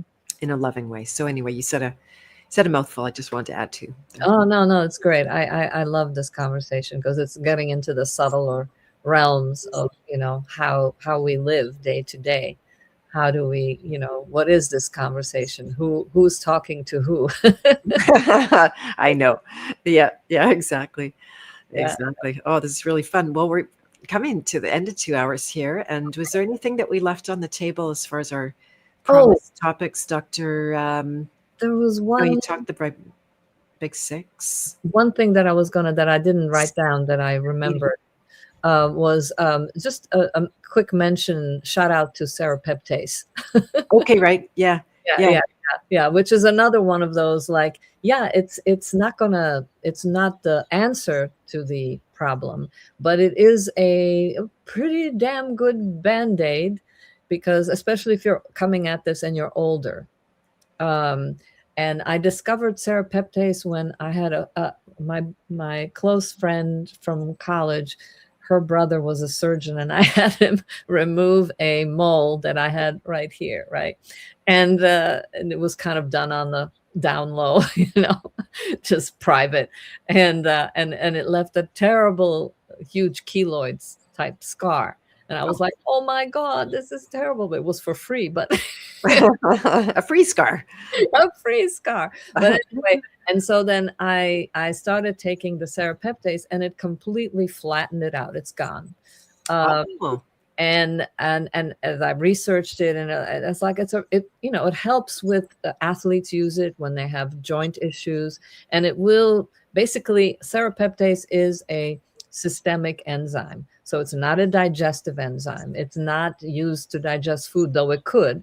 So you take it away from food, and it goes into your bloodstream, and it helps to clean out the whatever might be floating around in there. So it's just kind of a good extra aid, if you've had surgery, if you have scar tissue, internal scar tissue from accidents, or just built up collagen type stuff.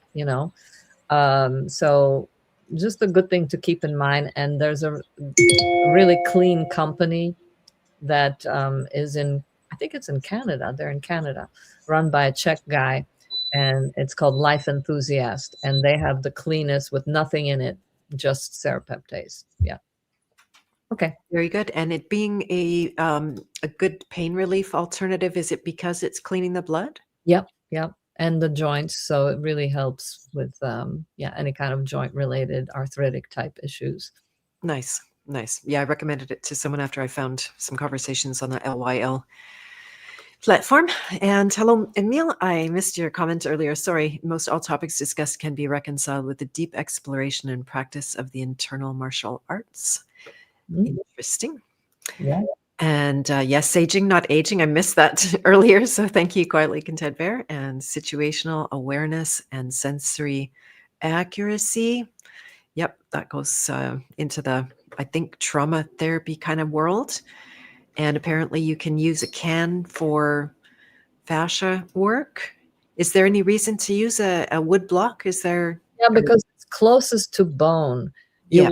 You want that, the hardness of it, because I've been doing a lot of fascia work, but I was doing like with blown up balls, for example, or different kind of rollers, but it's completely different with that wood. Having nothing like having some wood between you. No, I can't go there. But I mean, every time I sit, you can put the block between your legs, and you also helps you to align your fascia and release it. Yeah. Nice, nice.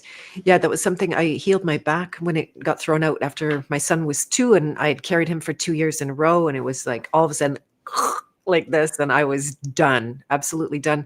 And I did a lot of healing on a wood block, just literally placing my sacrum on the wood blood block, and that was it. They talk to each other. Talk to the block.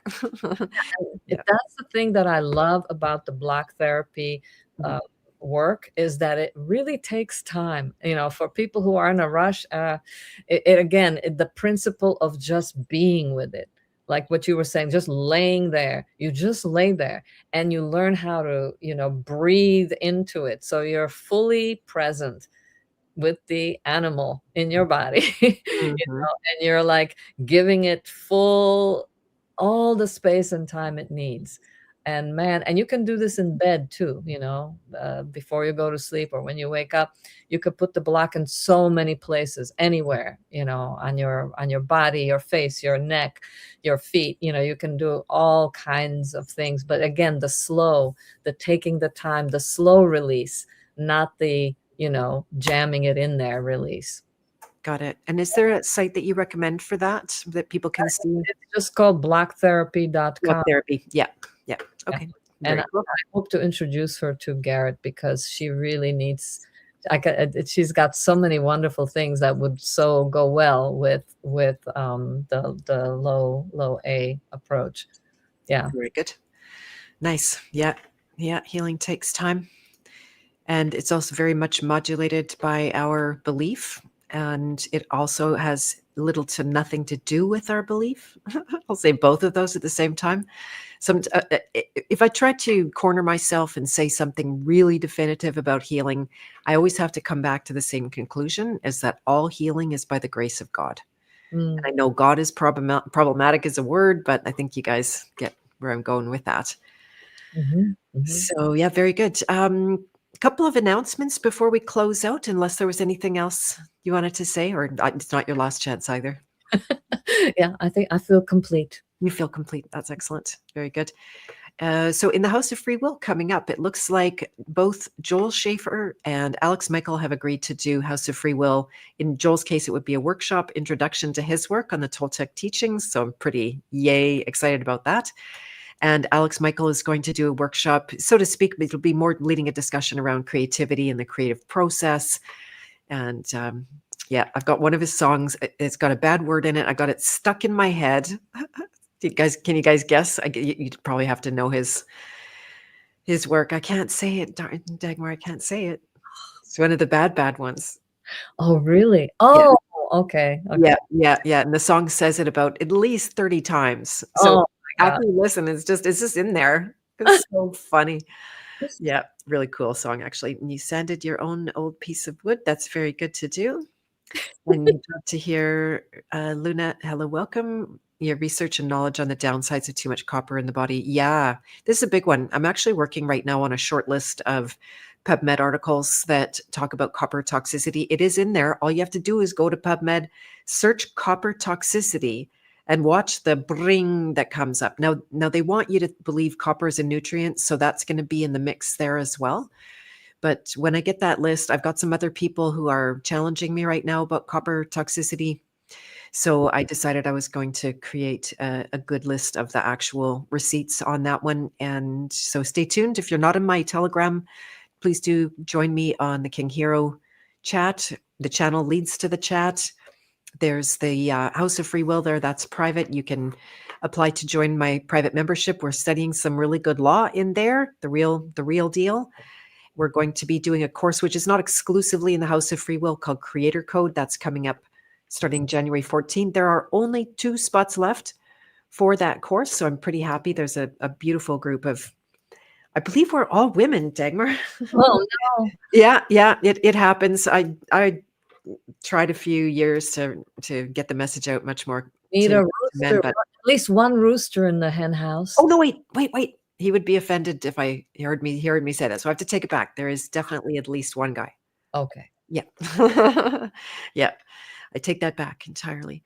And so yeah, I'll keep you posted, but definitely the Telegram is the best place to reach me. And SV Saint said we already talked about that. Spell it out. Yeah, I'm good at that. Dragonfly, absolutely agree. You're very welcome. There's my link to Creator Code, and you were wearing lots of copper jewelry. Yeah, you can see how it interacts with the skin. I bought a cheap necklace in a store because it was just like the right length and the right color. Turns out it's made of zinc, which is fun. Really? Yeah. And if I wear this continuously and I don't take it off, I'll start to rash up at the back of my neck because it's detoxing my neck. Oh, from copper, because the zinc is pushing out the copper. Could be from copper, but the zinc is an antagonist to copper in particular, and probably others. And so it was just fascinating to watch. I have a bracelet that I made myself, but I can't wear it all the time because I'll start to dump copper just from touching the metal. Yeah. So yeah, kind of crazy. Yep. Yeah, that copper jewelry, just take that off. It makes your skin green. It's not good. It's not good. Not good. It's like it's ugly for a reason. It smells bad for a reason. I threw it away recently, all my copper rings and bracelets, and yeah. Yeah, it smells terrible, especially interacting with your body, like the earrings. It's like woof, right? So yeah, the garbage is kind of where that stuff belongs, unfortunately. And thank you, Michelle. You're so great at finding my links. That's to the King Hero chat where you can come and jump in. And don't hold it against me if you don't see emojis on your posts, because Telegram removes them. Go figure. I don't know how. I can watch them remove my emojis as I place them, and then they take them away. Like, okay, great. Thank you for that. And yeah, some metals do turn yucky. And don't use copper vessels for water. Absolutely not. No, it's an antibiotic. You don't want an antibiotic. Antibiotic means against life. Against life, exactly. So that they pitch it as, isn't that funny how the terrain guys are pitching the copper that's antibiotic? Excuse me. I know. I've seen babies here drinking from copper bottles. Shoot. Here in Asheville. I was like, oh my God, a sweet young boy got his mother all proud, and everybody means well, it's just, but it's heartbreaking when you know. I know. I did all the bad things to my son too. And it makes the water taste terrible. Yeah, I can even just imagine the taste, and I'm having an aversion to that taste. So we're not meant to have that stuff. You've taken it all. Yeah, we kind of all have been there after hearing. You've taken it all off after hearing me talk about it. Excellent. Good for you. That's amazing. I love hearing that. And then you just try the experiment. Like if you go 2-3 weeks and you realize you were much better with all that on, then put it on. But chances are you probably are going to notice the opposite. Sun-brewed tea tastes better to you than without the sun. Very good. Something about that. Yeah, I'd like to put my water in the sun sometimes. Mm-hmm. Nice. It's pretty. Probably good. So what else?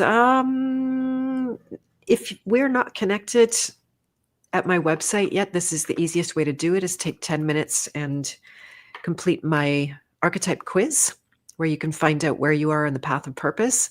It is not the be all and the end all. It's a little crack in the door, but the crack in the door can be very big in that respect, because you get you might get a reflection of something that you're either not aware of or you've been putting off, and get some instant awakening from that. Now, the awakening to something is not the transformation of something, but you can transform something that you didn't awaken to. So in a way, it's part and parcel of the same process. And yeah, I think that's pretty much all. I actually do have a snippet part 2 coming up with my son. That's my private podcast in the House of Free Will. And so he joined me for a second snippet. He didn't swear as much, but he swore poignantly. And I was very careful not to tell him not to swear, because then we would get like double and triple the volume of it. But yeah.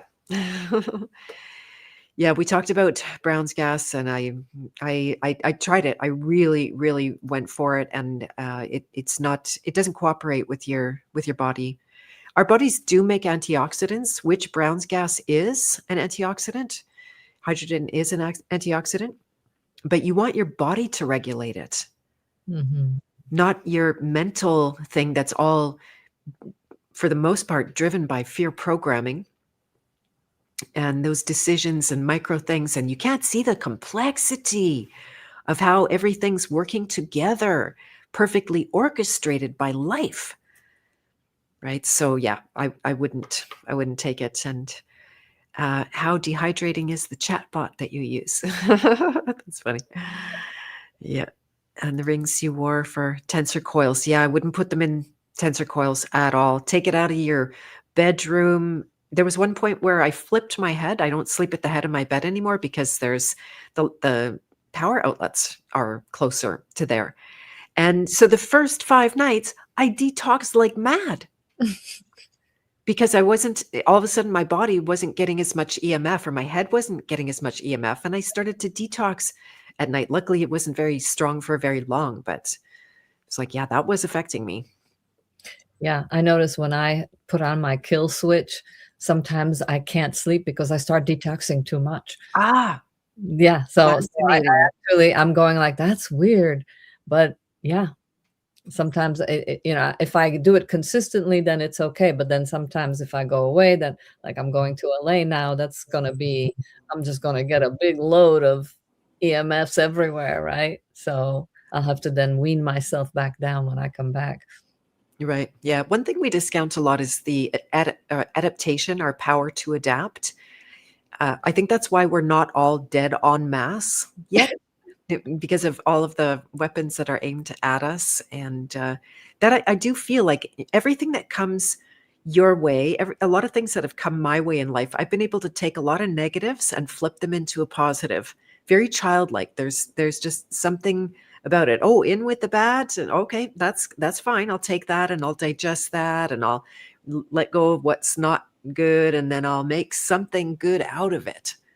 So Well, and in that openness, then you can stumble into things like the toxic bile paradigm, which has been tremendously helpful for me being able to handle tons of stuff, because I'm not resonating with it as much as I used to.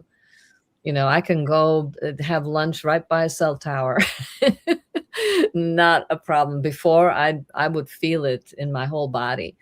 So now it's, I can function in the normal world and not feel like, oh, I can't take it, because my body's just not, I don't have as much copper and as much ferritin. Those two, my ferritin went down significantly, and that was really high on me. So of course I was like a magnet with the iron, and I was a conductor with the copper. Perfect. It's like, come, take my energy. Let me be a vessel for your frequencies. And so now it's like I'm truly not participating in it the way that I used to. because I have some awareness, some education, some actions that I actually was able to take in the world that are making a huge difference. Amazing. Yeah, so that's a lot of freedom right there. Yeah. Right? How many people have to avoid certain locations and places and things? They couldn't go to LA because of the EMFs Well, and I used to yeah. travel with, like, I sewed my own Faraday cage. Okay. Every time I'd go to New York or LA, I'd bring that with me, and I have to bring these PVC things that I build a little like a square with, and I put the Faraday cage over it. This is a real royal pain in the ass. Yeah, So now I don't have to, a lot less things to put in my car. that's amazing. Good for you. Well, congratulations on all your fantastic progress with your health, and it's been great to be on this journey with you. No Yeah. doubt you'll be back again to the Beth of Fresh Air. We'll probably invent more episodes of this series as it goes. And yeah, so I'm not sure what next week exactly holds yet, but we'll see. Oh, Siri thinks I'm talking to her. I am not. That's funny. Just a few more comments. Michelle said, lately you've been hearing about a capsule that starts with A, that's an antioxidant that makes your skin have a suntan glow. Well, that means that there's toxicity in your skin, by the way. I Mhm. was looking back at a few videos of mine and I'm like nicely tanned and I'm like, oh yeah, she's toxic. Notice now, like I actually go for a fairly regular tan and I'm not tanning nearly as much or burning, which is another sign of the skin being toxic. Yeah, yeah. Um, Most people aren't familiar though with the concept of the tan. When you tan very easily, that just means that you have a lot of the carotenoids or the A in your skin. So you're baking it in. You're actually so you start to look like those people in Florida, who have that baked chicken skin. yeah, that's pretty much it. And is it true ferritin would be lessened by donating blood? Yes. Yeah, but again, it's just like, it's just like the deuterium depleted water. But it's a great thing to do because I did that and I will never do it again. But because I'm an under, or I don't weigh enough to do it. But I had a kind of a bad reaction to that. But the good part was that within minutes of doing it, both my bilateral knee pain just disappeared, which is one of the symptoms of a high ferritin. So, there's a good, and my ferritin went down, but I'm also constantly doing something to bring it down. By lowering my A, I am slowly, going, I'm still eating red meat. Um, but, it's not a lifestyle to be donating blood twice a year. If you don't do anything about it, then you'll have to do that so that you can feel good. And then I feel so bad. I'm like, "Oh, who's gonna get all that high ferritin blood from me?" Also, oh yeah. I feel bad, like, Careless. "Oh, gee." Yeah, yeah. Well, you just could slit your wrist. Just joking. Very bad.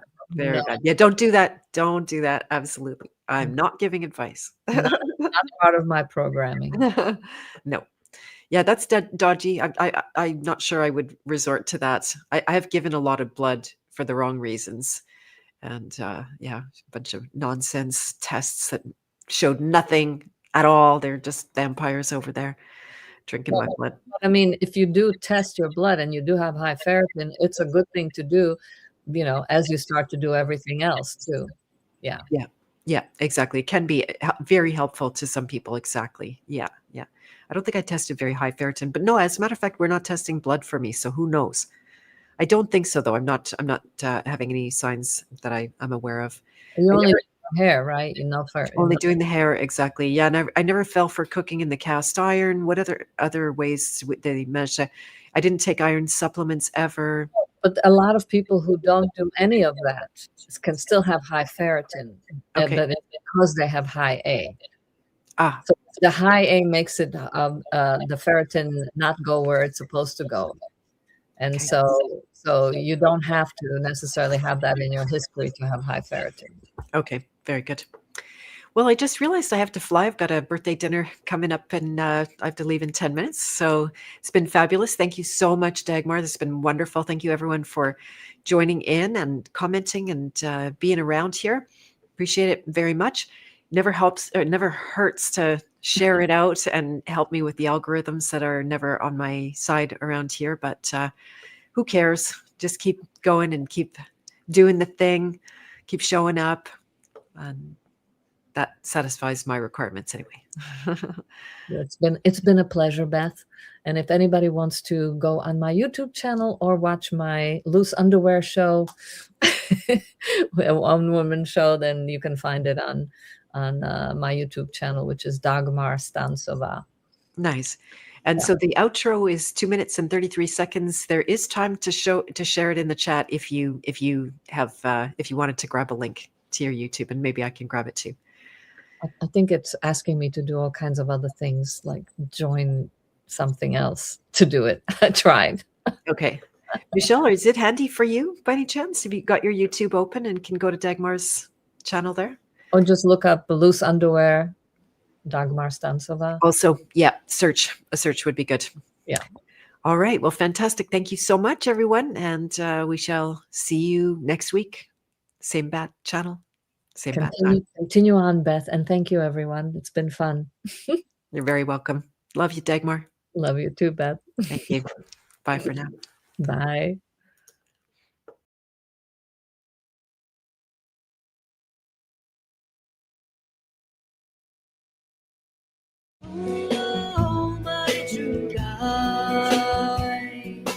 Lord and supporter of all, forever free from identity.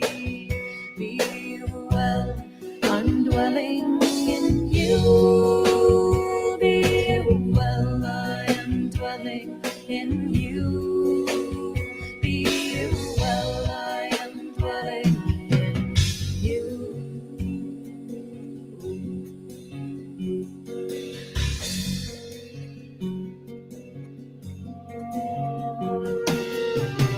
Ipadrashkanu manta Shivarta Bhukta Maheshwara Paramatme Dijapi Yokto Deyasmin Purusha Para Deyasmin Purusha Para Deyasmin Purusha